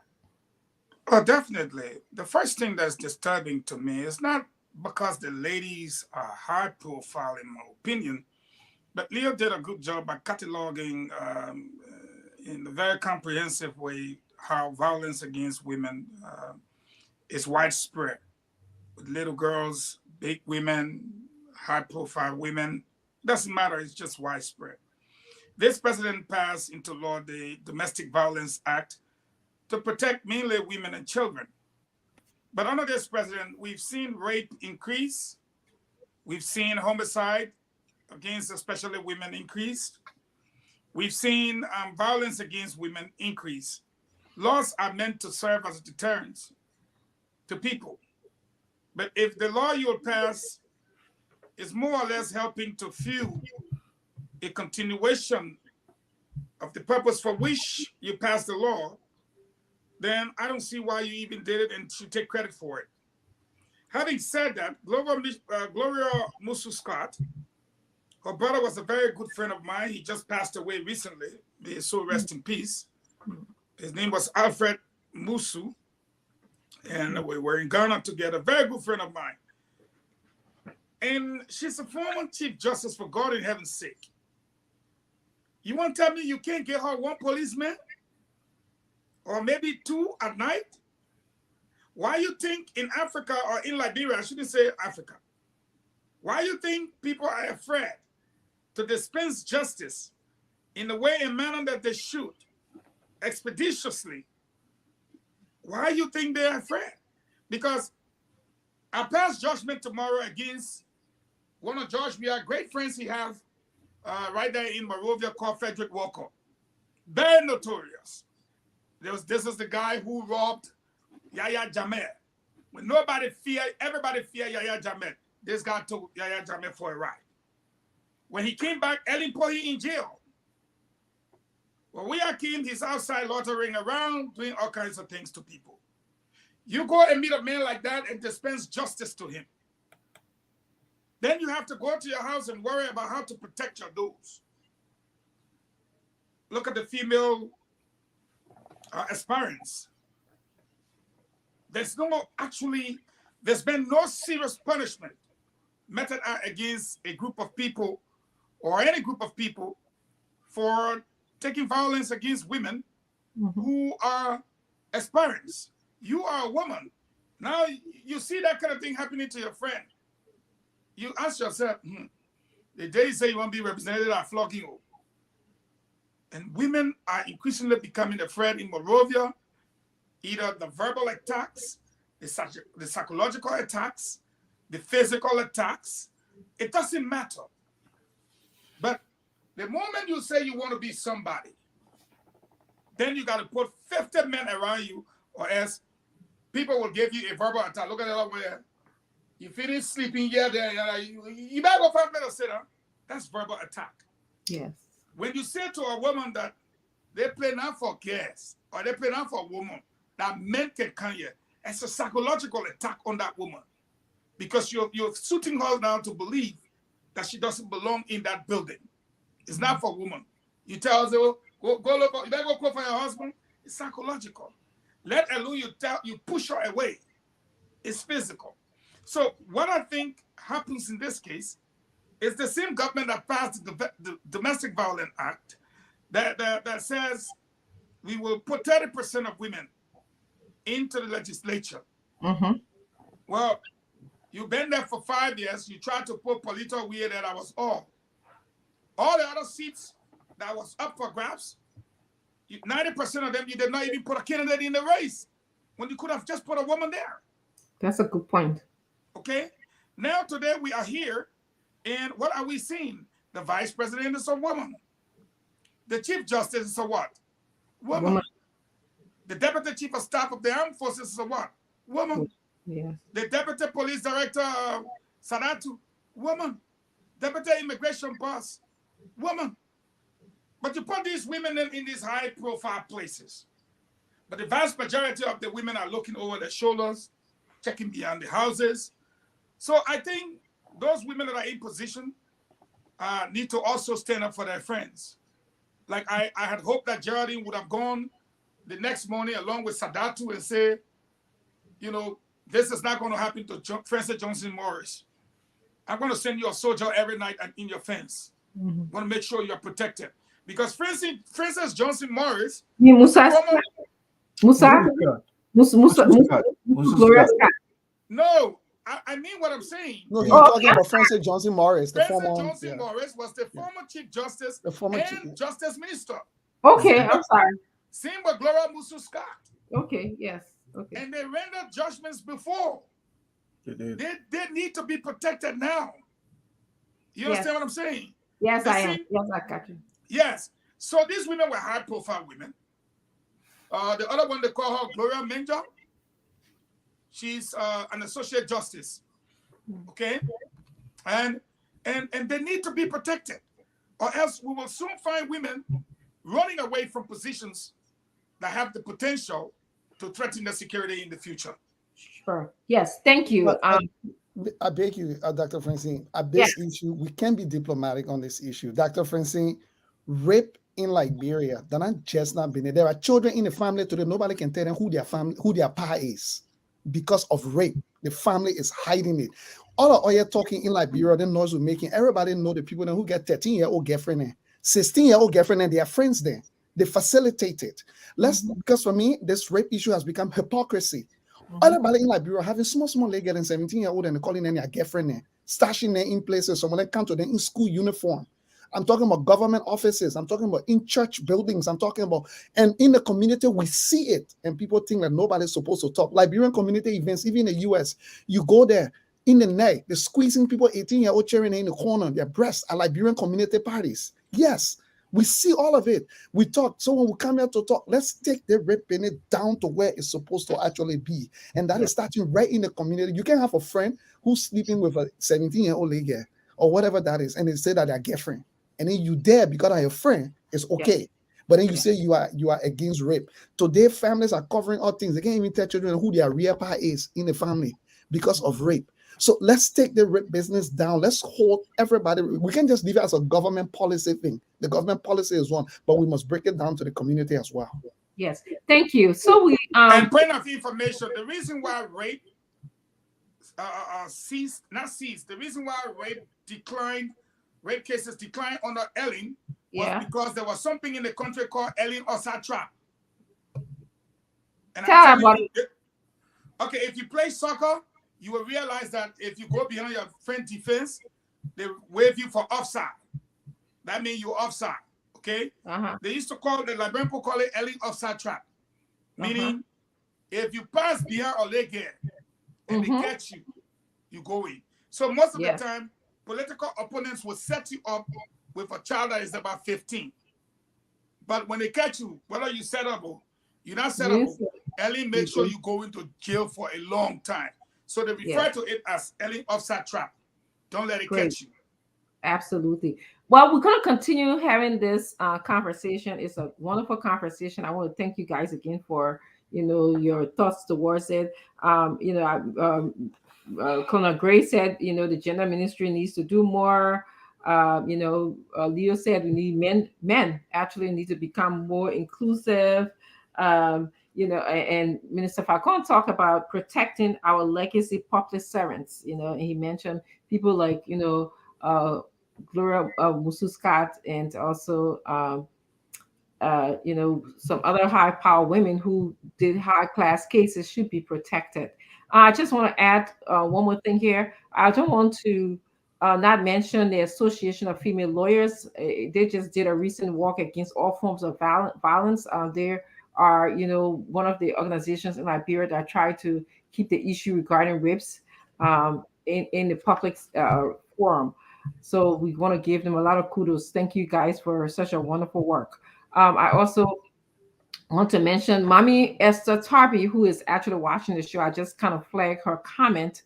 I sometimes like to pick up some of the viewers' comments here. She actually talked about the budget. She asked, what is the budget for the gender ministry? And I think that would answer a lot of our questions if we can start looking. What is it among the lowest, among the budgets that we have of different ministries? I would guess yes. So that's an interesting question Mommy asked. All right, let's move on to our next and now I actually want to say, you see, I want to use Mirabel as an example here in terms of what she's doing at LEC.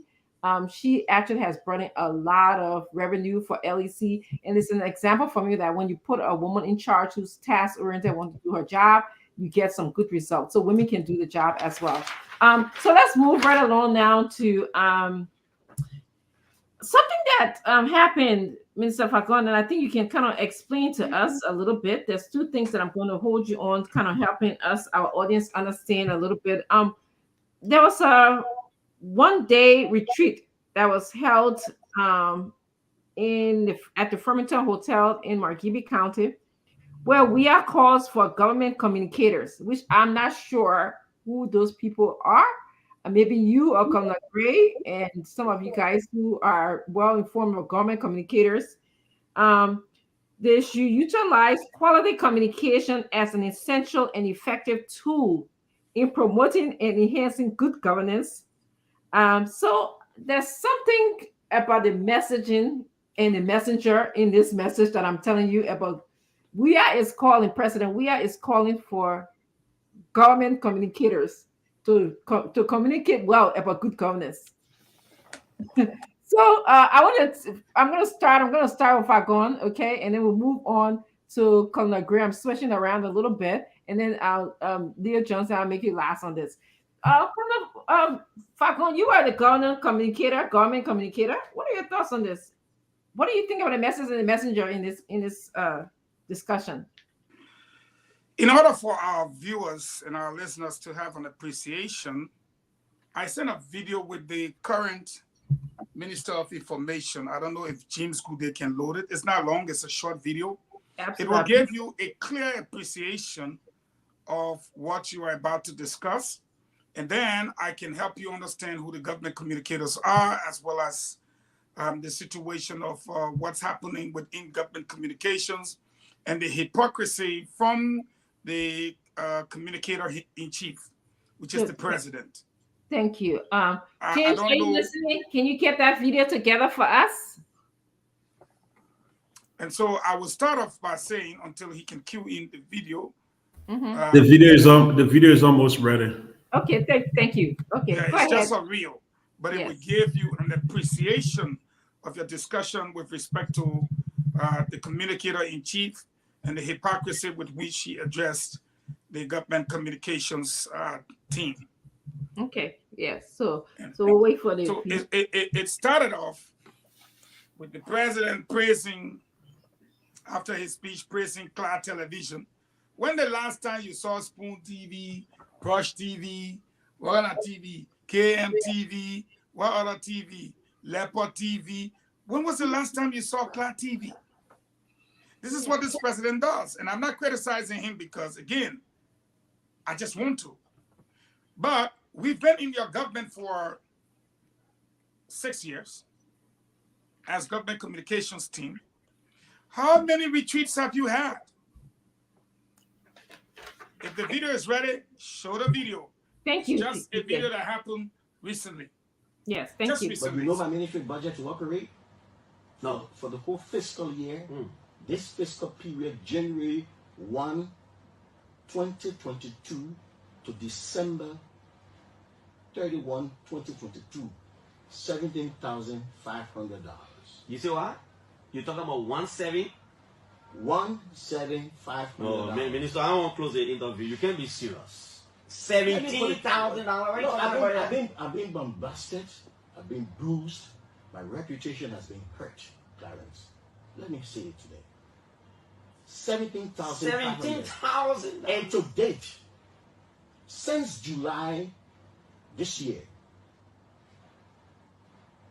not a dime has come from the Ministry of Finance and Development Planning. Out of the 17,000. Out of that 17 to run it to operate the Ministry of Information, Culture Affairs, and Tourism. So how you working now? How you doing your work? So we go there.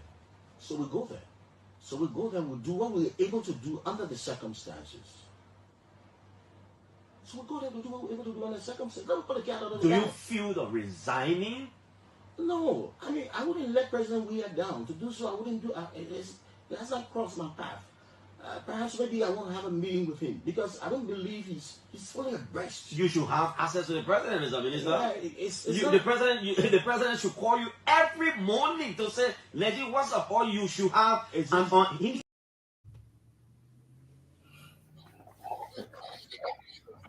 So you see, you can't even end that video before you say, "Oh my God!" 3 things happening right there. 17,500. And for a year, you did not receive the money. This is supposed to be money to fund government's communications operations, but you didn't get it. Turn around again to even see the president. If this was President Talbot, Todman, or Bagley, I can tell you exactly how government's supposed to function. When the president wakes up in the morning, the first person he's supposed to see is his wife. And the first person he talks to is his wife. But the moment he turns away from his wife, he is supposed to say his prayers. When the president walks outside his door with a cup of coffee or tea, the press secretary to the president or the minister of information, Department of Information, is supposed to be right there and say, good morning, sir. Good morning, what happened? What's going on? What's going on? What you heard? What's happening? You immediately start to brief the president on what has happened the day before, what's in the papers, what's on the radio, to give him an appreciation. Right after you, the next person is supposed to be the national security chief. Those two people the president must see every morning before he see any other person. He gets his briefings. Then when he comes outside, he wants to see Percy Yeke, he wants to see Bill Twawe, then he wants to see Finabono or Kalasco. It's up to him. He has gotten his briefings for the morning. But that did not happen in our government. I complain of not seeing the president for 2.5 years. The man you saw in the studio started laughing at me, but he didn't see the president for almost a year. He said, Father, I can cook cabbage. But I told him, Father, I can cook cabbage, and I was ready to prove it to him. Because Father is now 800 LD. I cook cabbage for him, he will eat boni. But for me, that $5 I never got. What you asked the question, what are the government's communicators? You look at government agencies and entities. First, you have the Ministry of Information, right? After Ministry of Information, you have the Liberian News Agency. After the Liberian News Agency, you have the Liberian Broadcasting System. Then you go to the ministries. When you get to the ministries, you have Konoyi Remy Grader, Deputy Minister for, Assistant Minister for Public Affairs, National Defense. Assistant Minister for Public Affairs, Ministry of Foreign Affairs. Assistant Minister for Public Affairs, Ministry of State. You bring all those people. Then after the ministries, you have the agencies and then the corporations. All of those people make up the government communications team. My dear, 1 year, my computer there, as soon as I would take something and go chung them with it. Because we wrote. We brought in all government PROs from the different agencies and what have you. You know how much we needed to hang a website? So 1 minute, Mr. Sagon. Yeah, so that government information can be synchronized. $700 to synchronize government's information into a tube that would have gone down to where any other news outlet wanted, they take it from there. Meaning we will be detecting the narrative to the people and telling them our story. That could not work because Eugene Nangbe and Samuel Tua were making flower at the time. We could not have a retreat. I brought about the idea. This is my era now. You got to give me another 30 seconds, okay? Yes, 30 seconds. Yeah, because I don't want to serve as deputy minister in this only year. I know. Leo are playing library. I know. Even me go on TMZ. So I know. People want my information so they So listen to this. So I said, okay, Mr. President, if you look in Monrovia, you will see 65 newspapers. You will see over 80 FM stations. You will see television all over. But listen, Monrovia or Monserrado is not Liberia. So here is what we need. We need 2 of these Land Cruisers, Jeep, with at least 1 pickup. We get a projector. We get a 2.5 Tiger generator. 3 seconds. We'll go with the screen in the counters and show the people what you have accomplished. You know what I say? They remember when you sleep, they can't talk all kind of thing. They forgot to know that the Constitution guarantees that right to information. It is part of the Constitution. It is written in the law. Yes. But then at the end of the day, okay, Mr. Falcon, I will land on this note. Yes. The president goes and he blows trumpet about Clara TV. And you know what FM station he called? Now, why I say it's important for me to let you tell the story. He talks about King's FM station. That's his personal radio station. That's the radio station we used in 2017. But it can't even pass Queensway Red Light. And they have had the highest, I repeat, number of protests from any media institution for pay and salaries. Wow. And yes. And the person running it and in charge of it is a stepson. We call him the stepson. It's just a nickname. Emmanuel Potter, the assistant minister at the Ministry of State. Oh, wow. Okay, Mr. Fagon. So, Mr. Gray, Mr. Falcone is saying that the radio station that the president is asking to um, kind of carry out good communications in regards to governance is kind of belongs to it belongs to the president. No, no, And no, no, no. I'm saying one of the radio station, the King's FM. But okay, the president got Liberian News Agency, ELPC, and the Ministry of Information. And if you are giving me chance, I would have talked no, about the no, no. CPU. Well, no, then please help me make this distinction. You Mm-hmm. mentioned Claire and Kings. Are they who personal radio stations are those? That job we have personal radio station and But TV station. EFBC that are bureau radio station, they're not job. We are personal radio No, station. but you talk about the government communications team. So that's the government side. But then he rather pay attention. He went to go talk to the government communication team. They put already vet. Then he tell you about Cloud TV and Kings. That's what I'm talking about. But anyway, I'll let Mr. Grace say because I got a little bit confused when we're talking about the government radio station. I think EFBC, Lena, like you mentioned. But then in a newspaper reading, we're talking about Cloud Radio and Kings FM.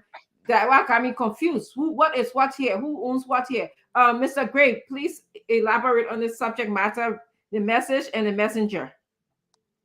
Good governance and communication. Well, if you're talking about good governance at the same time, you're trying to, um, you know, propagate government's voices. In other words, all their initiatives they are undertaking through this medium. Then those two things can is like bringing negative and positive together, because the intent, firstly, of these agencies, whether it's Lena, whether it's the Ministry of Information, whether it's LBS, they were incorporated into our body politic for one reason, primarily to showcase the cultural, enhancement of our country, not necessarily to be a propaganda arm of the president, which is what he is seeing. Otherwise, Samuel Doe would have been quite right when he declared Decree 88A, where everything published in the Republic should go through the Minister of Information. Of course, um, there are other agencies that are responsible to make sure that the way we communicate and disseminate information, meets our standard as a nation. But I think Mr. Weir is positioning himself to tell you that we have lost Spoon TV, where we used to have one voice there that used to speak for us. And I think it is about time you guys step up, in my opinion. You see, politics is a game. People don't like for you to say that, but it's a science. It's an exact science. He's putting them to the challenge now that we have lost, certain propaganda arm that was enhancing our presence. Step up, because now we have anti elements on those corridors. And if you're not going to be able to do, that's why he's trying to project cloud TV. I mean, who comes in? Do you think Madam Selif would have come in, into a public corridor to talk about her initiative that will enhance propaganda for who she is? That just tells you how porous the president himself is. He does not understand the intricacies of bringing this kinds of situation up. It's trying to tell you that you propaganda people, you're not doing much. Step it up. But I think the Ministry of Information has really not diversified itself. I still believe that there are other ways in which you can attract foreign investment into those initiatives.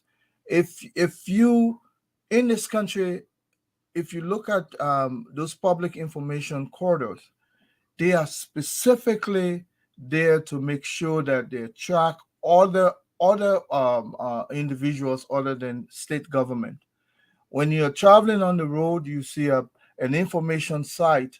You pull over and go there. There are other things that will attract you there that will make money come into the revenue.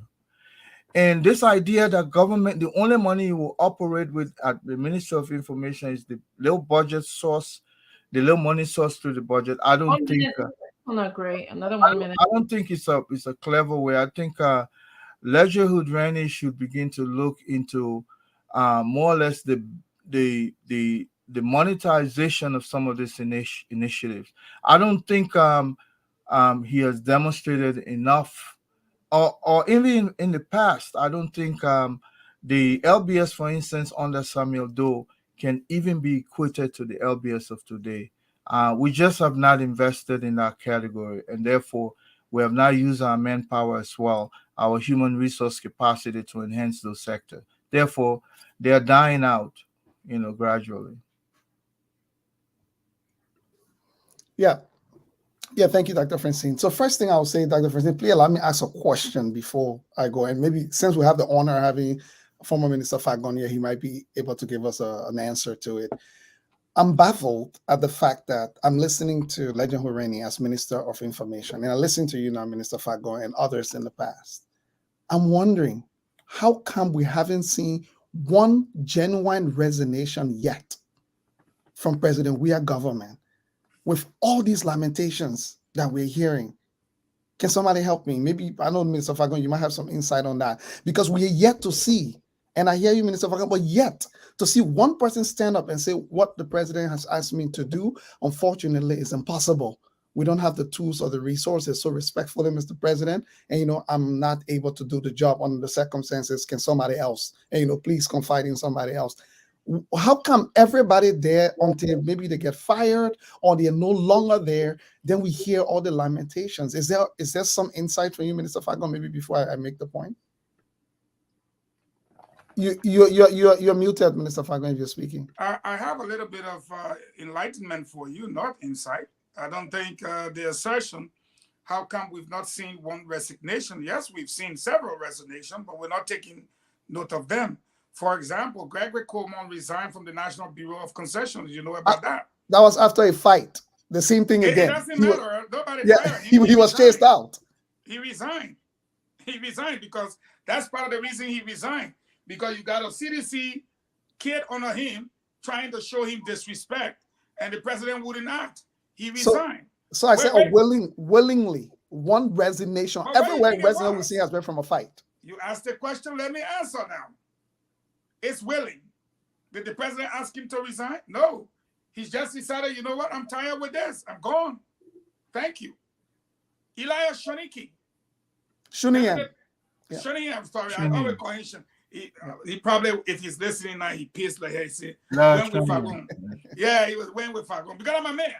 But he resigned when they tried to push him around. After a newspaper article again came out about him. It doesn't matter when, because the president asked the other people to resign. But President Weah did not ask these people to resign. They could have hung on. For me personally, let me stop talking about the other people who did not resign. I did not resign because I brought this government. I led the propaganda arm, that you know, and I felt I could fight. And I fought a good fight, in my opinion. I don't care what anybody says. So for me, I wasn't receiving the resources. I didn't even know about the budget. I was a deputy, but my handmark is there. If you go to the ministry, everything in public affairs was brought in by the man that did not give a cent to. So I'm trying to say that there are people who got frustrated along the way. They resigned because of what you're trying to get to right now, where the president in action caused them to say, you know what, I'm done. Okay. But in resigning too, sometimes people fear. That's why they just hang on. Because when you resign, they say, oh, Leo Pigin, no plenty. Well, Leo, you could fall down from your balcony even though you don't have a balcony. Okay, thank you. Thank you, Minister Fagon. And quickly, let me just speak to the communication issue. I think there's a mistake here when we narrow communication down to the arm responsible for the government communication, putting out communication. That's one aspect of it. And first of all, I got to say, sometimes I'm very disappointed when I see the MICA press briefing. From the setup of the hall, to the way it's organized, to even the people that call to speak. Why in Liberia we call people to read statements who don't have the gift of reading? They're not because of lack of education. Reading is a gift. There are people who are very educated and reading is not their thing. It's not because they're not educated. They're not just good public reader. Like, Leah, you come go Liberia. You have to be a good public speaker to be able to take. So I just want to know why every time when I look at MICA briefings, the people who they call to read actually are not good readers. It's not even a criticism because there are people who are not good readers. The same way that people are not good speakers. That's number one. Number two, Dr. Francine, almost every ministry in Liberia is being run on Gmail. On people's, let's talk about communication at all levels. It's being run on people's private Gmail accounts. All the government websites are disintegrated. There's no aggregate. So let's put it this way. If I was minister and running a ministry on my Gmail and I signed serious concessions and in serious discussion, all of it in my Gmail, then tomorrow the president fire me at vest. I take all my Gmail with me, I carry it. Government business, everything finished. That means the new person that coming get to start from zero without knowing anything that happened there. Thirdly, we are in a country where constitutionally the government has a responsibility to give us information. Dr. Francine, the Constitution of Liberia is not accessible or available. Dr. Francine, when we pass law in the country, only the people who are connected to lawmakers then can get access to the law that has been passed. So how can the government hold its citizens accountable to the laws of the land when people have no access to the laws of their land? Elections coming, Dr. Francine. The government get out a announced voter registration date. People buy their plane ticket. Everybody go to or go register to vote. The government get out one day. They say they change the date automatically to a new date after people have actually planned for it. So I think the communication issue is littered everywhere. Yes, we can blame the chief, the chief himself, President Weah, but all the ministers who say they know, right? The Minister of Information over the election coming, Dr. Francine, I can tell you right now, you can win big grants in the international community for the Ministry of Information saying we want to set up a war room. We want to put a reporter in every single town to ensure you need a government. You literally go to international democratic foundations and institutions. This is what they put money in. They will give you the money, but everybody like, bro, don't know how to spend money. Nobody knows how to raise it. So everybody's sitting now waiting for the government budget and crying why the government are putting. As much as the government should, we need innovative people in our public sector who can start to embarrass the government in ways of showing how things should be done. 30 seconds before you, 30 seconds before you come in. 30 seconds. I won't pass. Listen, WOZUC will expand on this a little bit more. There was something at the Ministry of Information called the CPU. And that's the printing press for the government arm. No, even the checks that government print is supposed to be printed at that Ministry of Information.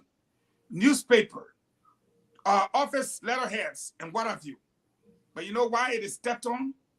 So that each ministry can have their own budget of how they go get printing to be done here and there. Wozi and I sat down and crafted a plan. Wozi had idea where to go. One of those places was South Korea and another country. The people decided that they were going to give us a whole printing area. And downstairs is designed in the Ministry of Information for that. I don't need to talk about what happened. It was killed, completely killed. Because it's another medium through which government can say there is something called the Media Intelligence Fund. If you heard about that? Okay, no. I don't want to waste the viewers' time today. Just write it on a piece of paper, and then next time ask me about the Media Intelligence Fund. It's a fund that you will never lay out on, that if you're in the country, you can't talk about it. It is supposed to go through the National Security Agency, and it's in the budget every single year I was in the government. It was there.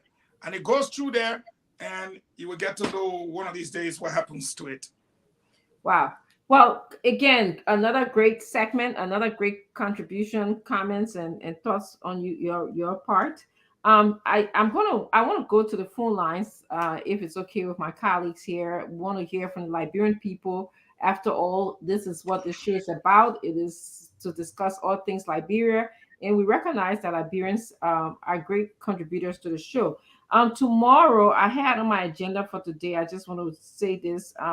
Minister Fagon, I want to charge you with this conversation because I know you're highly invested in it. You've done a lot of research on it.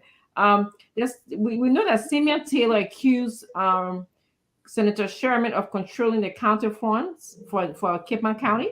So I want to have some conversation about that tomorrow. Like, what is this whole idea of a senator has the ability to put the county fund in his bank account? So we want to know more about that. We also know that no promises to deliver bombing to WEA if WEA government pays $5 million to Bummy. So want to discuss that. I know in Front Page Africa, and kudos to Front Page Africa, I want to give them some credit. We know that Snow is challenging the public work minister to present a comprehensive report. So we're going to tie all of this information tomorrow to be our subject of discussion. Man, we ain't got no report. Asking that we want to bring report. There you go. Break it down for me. There we go. We see after comprehensive payment report. Yes. So and there we go. When I report he got from the company then too. Hey, you won't break our story. Don't spoil the story for tomorrow. So we got time. Let's go to our bring people and then we'll go to our closing comments. Okay. Baron, Chairman Baron, please take us to the phone lines. Okay. And, yes. You gotta call him Chairman Baron, that too. Chairman Baron. Then I bring yes. Please, they can speak on any of the topics that we talked about today. Thank you. Okay. All right. So 077771075. Let's go to the telephone lines now. 05555101075. Okay. Take this person. Hello. Hello. Hello. Welcome to the program. Welcome Hello. Welcome to the program. Yeah, thank you very much. Okay.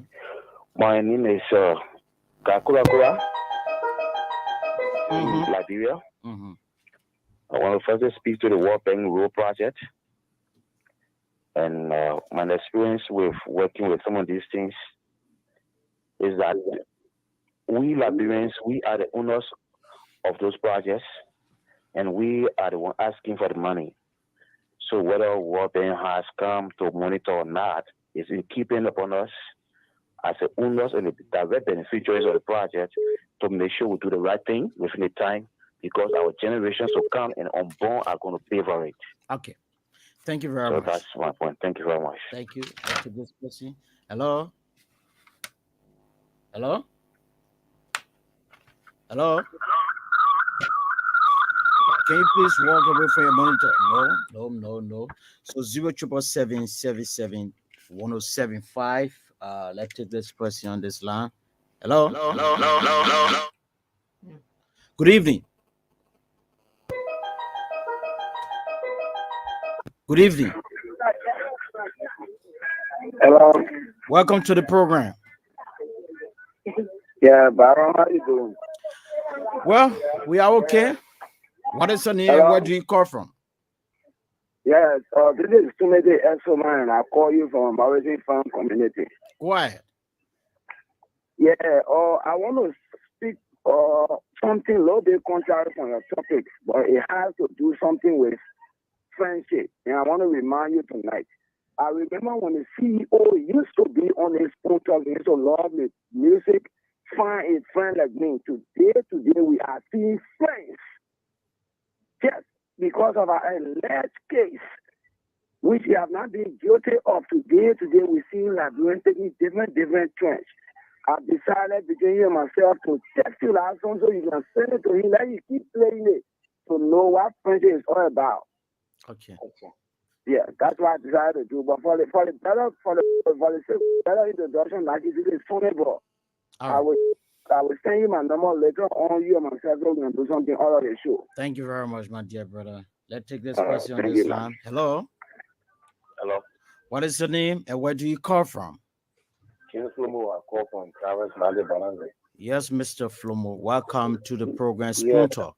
Yeah, I just want to ask for more information. Deputy Minister Agon. Just what I'm asking. He enjoy all the benefits. I mean, he was suffering in the government because he never got anything from the government, as he said. But why he couldn't resign? Or why he couldn't come out and talk all this morning? But for Nana, after the dismissing, and then he coming out talking how the president was this, president was that, or the government was this. So I really want for him to tell the Liberian people why he did not resign. Because when something not right, you have to resign and leave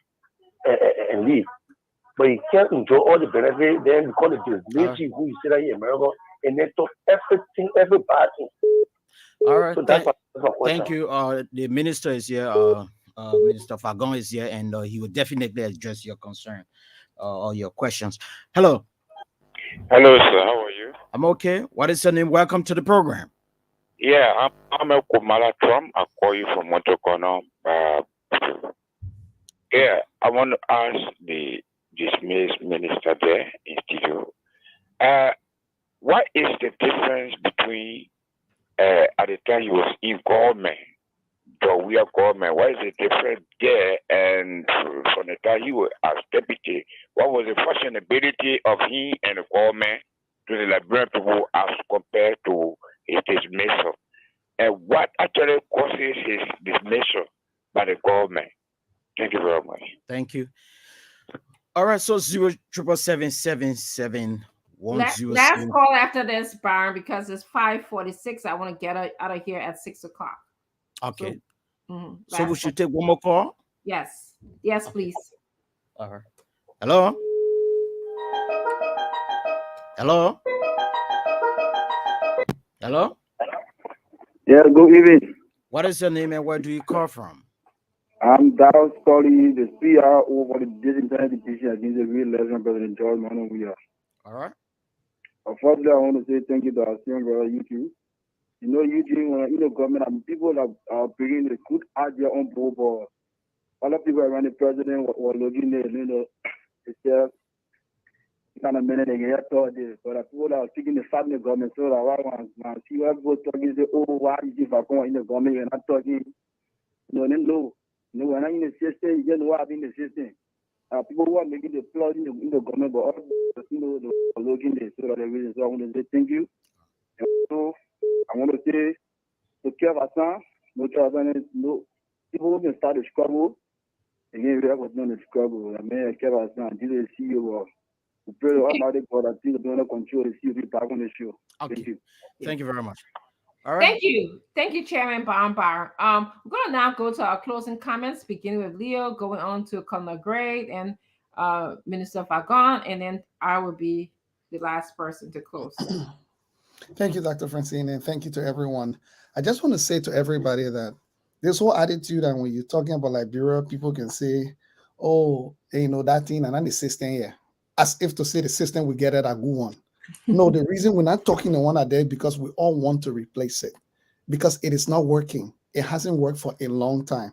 So to all Liberians, I will keep saying, especially Liberians from the diaspora, Dr. Francine, those of us who have had a chance to live better, we've seen better, we participate in better. Let's start to help our brothers and sisters, not just by, yes, let's just ask the government. That's only fair. Hold the government feet to the fire. But when we go to Liberia, let's conduct ourselves in ways that shows that we know better. Don't drink your mineral water and throw it down in a street, throw the bottle down, then you say the country dirty. Don't stay in the street and urinate there. And then you say the country dirty. Don't go to the club in the night, drive the car, take one bottle of Guinness in one hand and drive back home in the other hand. You say the country lawless. Don't get to the police station or to the checkpoint because you get liquor on your head. The policeman asks you get in $10, you pass.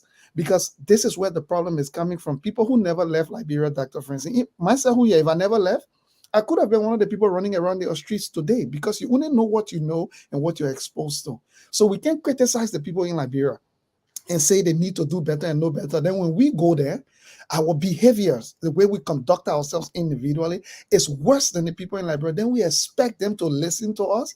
Don't tell me, show me the things we do will actually lead the change in Liberia. So I want to close by saying, thank you, everybody. Those of us in the diaspora, to him or her who much has been given, much is required. We've been giving much. So we need to do much when we go back in demonstrating what change actually looks like.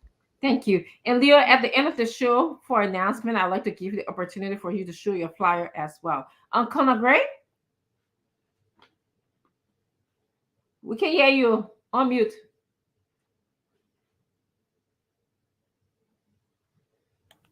Yeah, good. All right. So now I should be clear enough.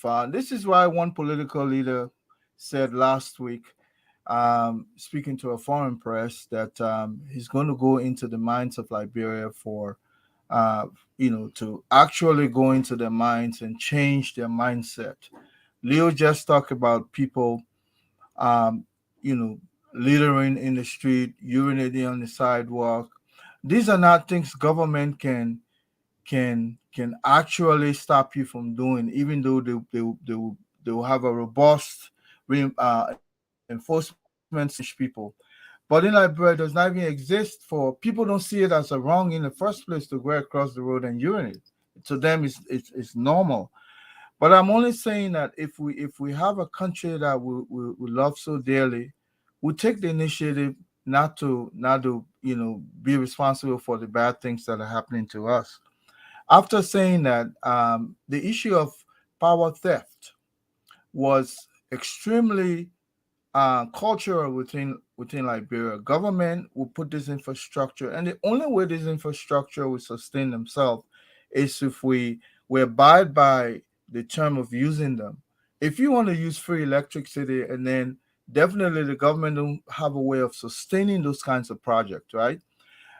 This is where we appreciate Madam Bra for coming in, another lady again. And I believe ideas, brain set like Madam Bro. If you took her now, you take her to the Ministry of Information, you will see a different Ministry of Information. It's not that Ministry of Information cannot function, but sometimes the mind leading the project. We always say that. Madam Bro has been able to at least up the revenue generation of LEC. Matter of fact, the people she met there were against her initiative that look, instead of punishing people for power theft, let's levy them fines. And then these individuals, the money they'll bring in, then we'll give them legitimate current. Yes. People were saying, no, let's prosecute them, send them in. Matter of fact, you send somebody to jail, it's their responsibility to feed them there. But does that mean that the issue is solved? The woman said, you know what?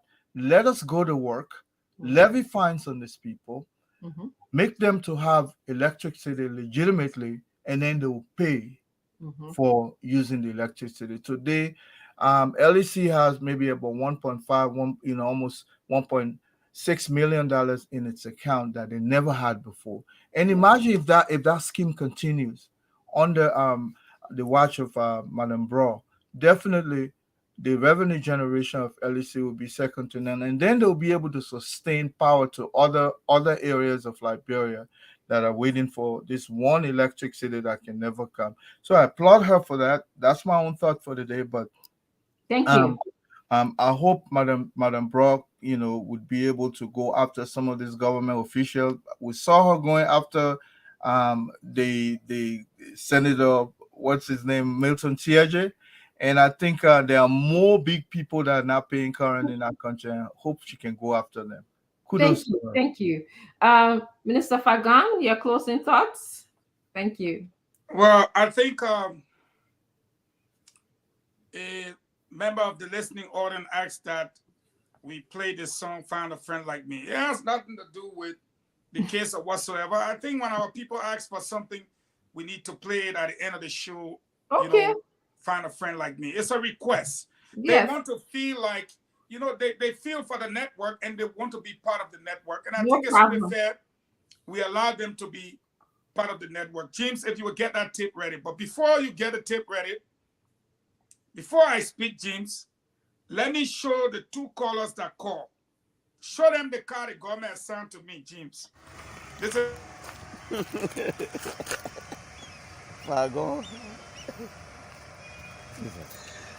Eugene, man, you are supposed to call me, sir, man, to see if we can do something small to hook you up. We're gonna draw with it.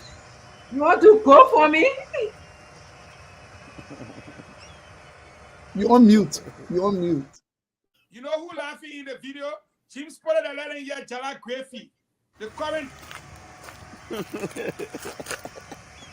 Fago. Dia kali nas. Kali kapal dah. Oh.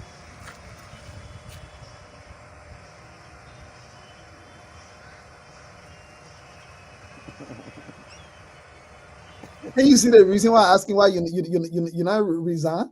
I'll come and run away. No. But you see the thing about it, I want to answer the gentleman. I brought in the white pickup truck you saw me using during COVID. It's my private truck from here, from school. a GMC Canyon. The blue Nissan Murano, it's my private car. And you know what the government charged me to bring the two cars? $4,600. I have my receipt. I paid. I'm talking to the brother who came to us. My cars are staying in Liberia. Those two cars were my own private cars that I brought from the US to Liberia. Let's go to the Ministry of Information. When the Ministry of Information was established, they did not have a mixer. The mixer there was a 1969 mixer. I did not ask the government for money. I did not take any money from the government. I went to my friend, Bill, for the, how you call this thing? Social corporate responsibility. That's how I bought a brand new 2 speakers, brand new mixer. I collected money and got a 5.5 brand new KVA. If you see any generator building running to that place, 5.5 is Eugene Fagon work. The projector that they use at the Mika stuff is under me. They're not too I get the money. The screen and everything is under me. The 3 flat screen TVs with the connections to cable that will give you BBC, CNN, and Al Jazeera. No, we have to tell these people that what we did when we were there. And Leo asked the question, why didn't you resign? The answer is simple. I brought the devil to town. I could not leave the devil in the town and run. So I had to maneuver my way and do everything out of my way. That's why you see when seditionists won't talk, they don't cost me. They know better. My track record is good. But I will close on this note by saying, and you asked us to close. Last night, you know, the CEO said, when I talk about it, so when I talk about it, I will not talk about it. He said, y'all just forget it, let them go. But I want to say to people, that caller that call and say, play the song, Find a Friend Like Me. We'll play at the end. Yeah, oh, you say you're a player, I already trust you. You know, there's some people I know, I won't call any. They say one thing, they do something different. I only want to encourage that caller. I know how you feel when someone says, it's not because of the case that we resign. But then at the end, they say, it's part of it. And then you ask yourself, if it's not because of the case that you wanted to rebrand the mess to, what was it that made you? And I want to remind you, Dr. Francine, we're not talking about your case now. I'm closing. I'm closing in reference to what Brother Leo and my brother Colonel E. Remigre spoke on. For us Liberians to get involved and be ready for accountability. You take 45,000 on a fraudulent means. You agree that you are going to pay for it. You apologize for it. It was the money you used and you ran away. And I wanted to bring that tape up today. But you were on this panel, and people who were shouting Colonel Gray on this panel, bring back our 45,000. You know what the CEO was doing? He said they were harassing. So he blocked the people. Now, but the same person who made the charge did not resign or decide to rebrand this show. That 45,000 remained a stigma, and he stayed. Okay. But guess what? The people now say they want to rebrand the show because an allegation was made for one of the members. Okay, Mr. I want to close by saying to Liberians, this platform is your platform. The day y'all get ready for Leo, y'all say, your hair too sharp, you're muhi. Y'all get ready for Fagon, you say your hair too big and talk too much, you're mumi. Y'all get ready for Iremi Grace, say you need another pair of glasses because you can be stretching your eye, you're muhi. This platform was made for y'all. And the day you're tired of all, y'all move us. But this platform is here to stay.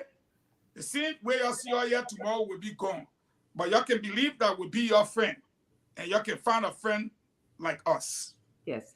Thank you very much. I'll just take this time to briefly close, and then we're going to have one. But you're supposed to play the song before you close. Then when you close, go.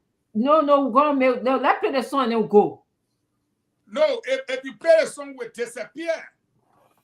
After, you know what? Listen.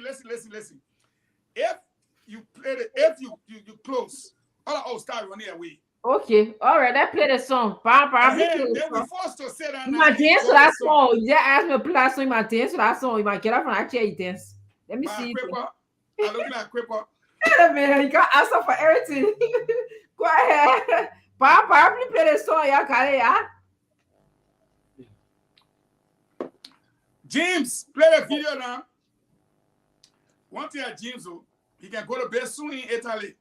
Yeah, okay.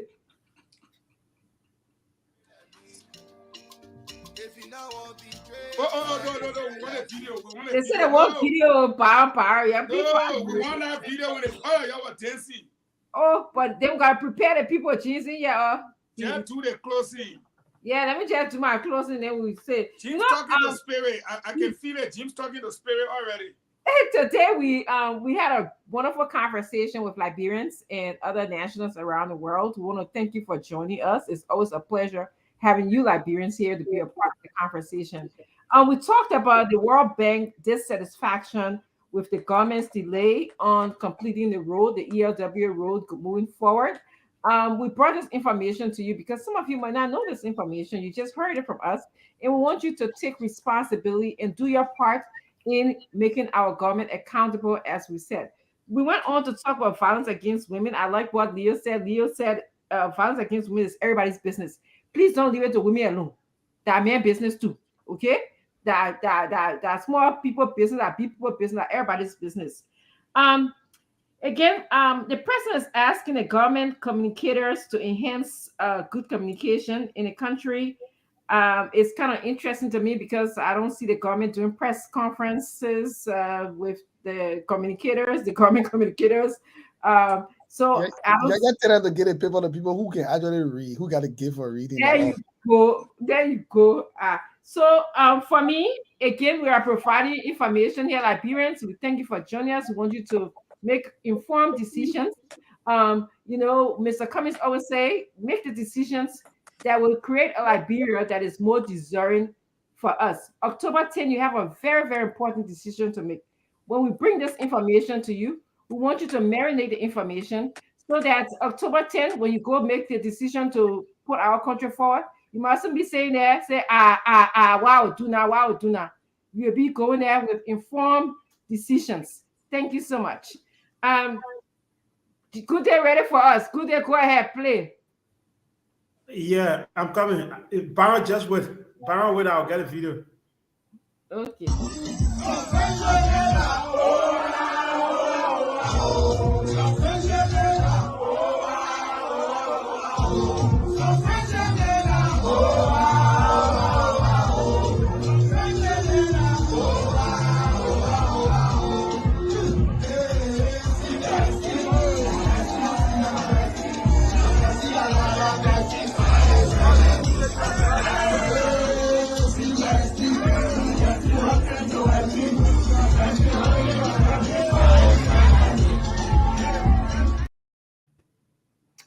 Wow. But that's a people that can ball to. I thought we never Johnny could jump.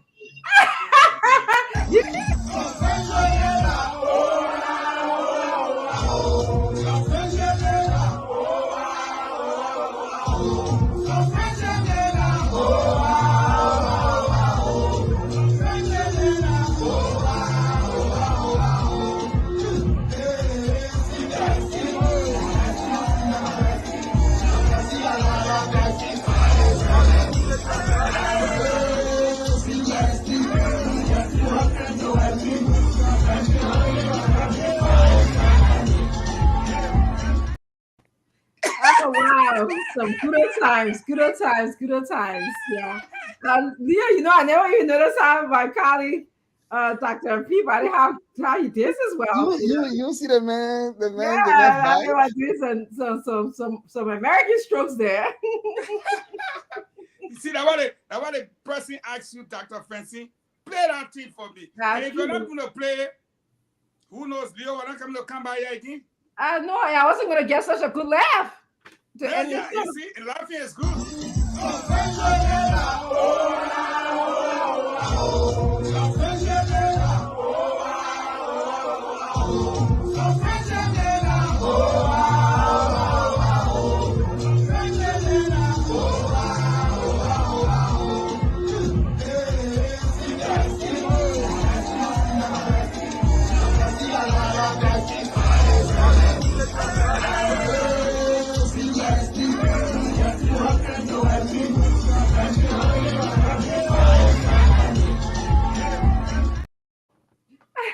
You know the funny thing? The CEO was chewing a mic. You can see the song. He get a microphone to pen. This video that timeless video, you can never get old. I know, it's funny. My husband was in the back and I was going to come record him. Yeah, but you know, that video was still on the network for a long time. Maybe they will play that video to me at Salimatu engagement. No, your pie, your purple, your thank you for coming. We enjoy you. We'll see you later. Yeah, bye-bye.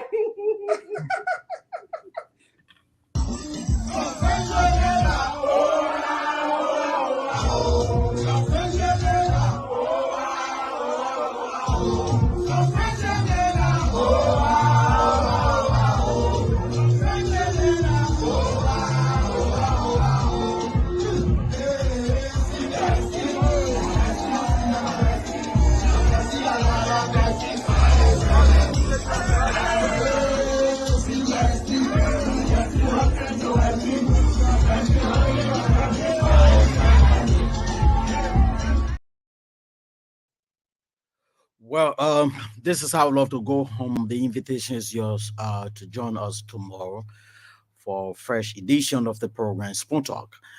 Do have a God bless night from mine and in Liberia. We love you. Bye bye.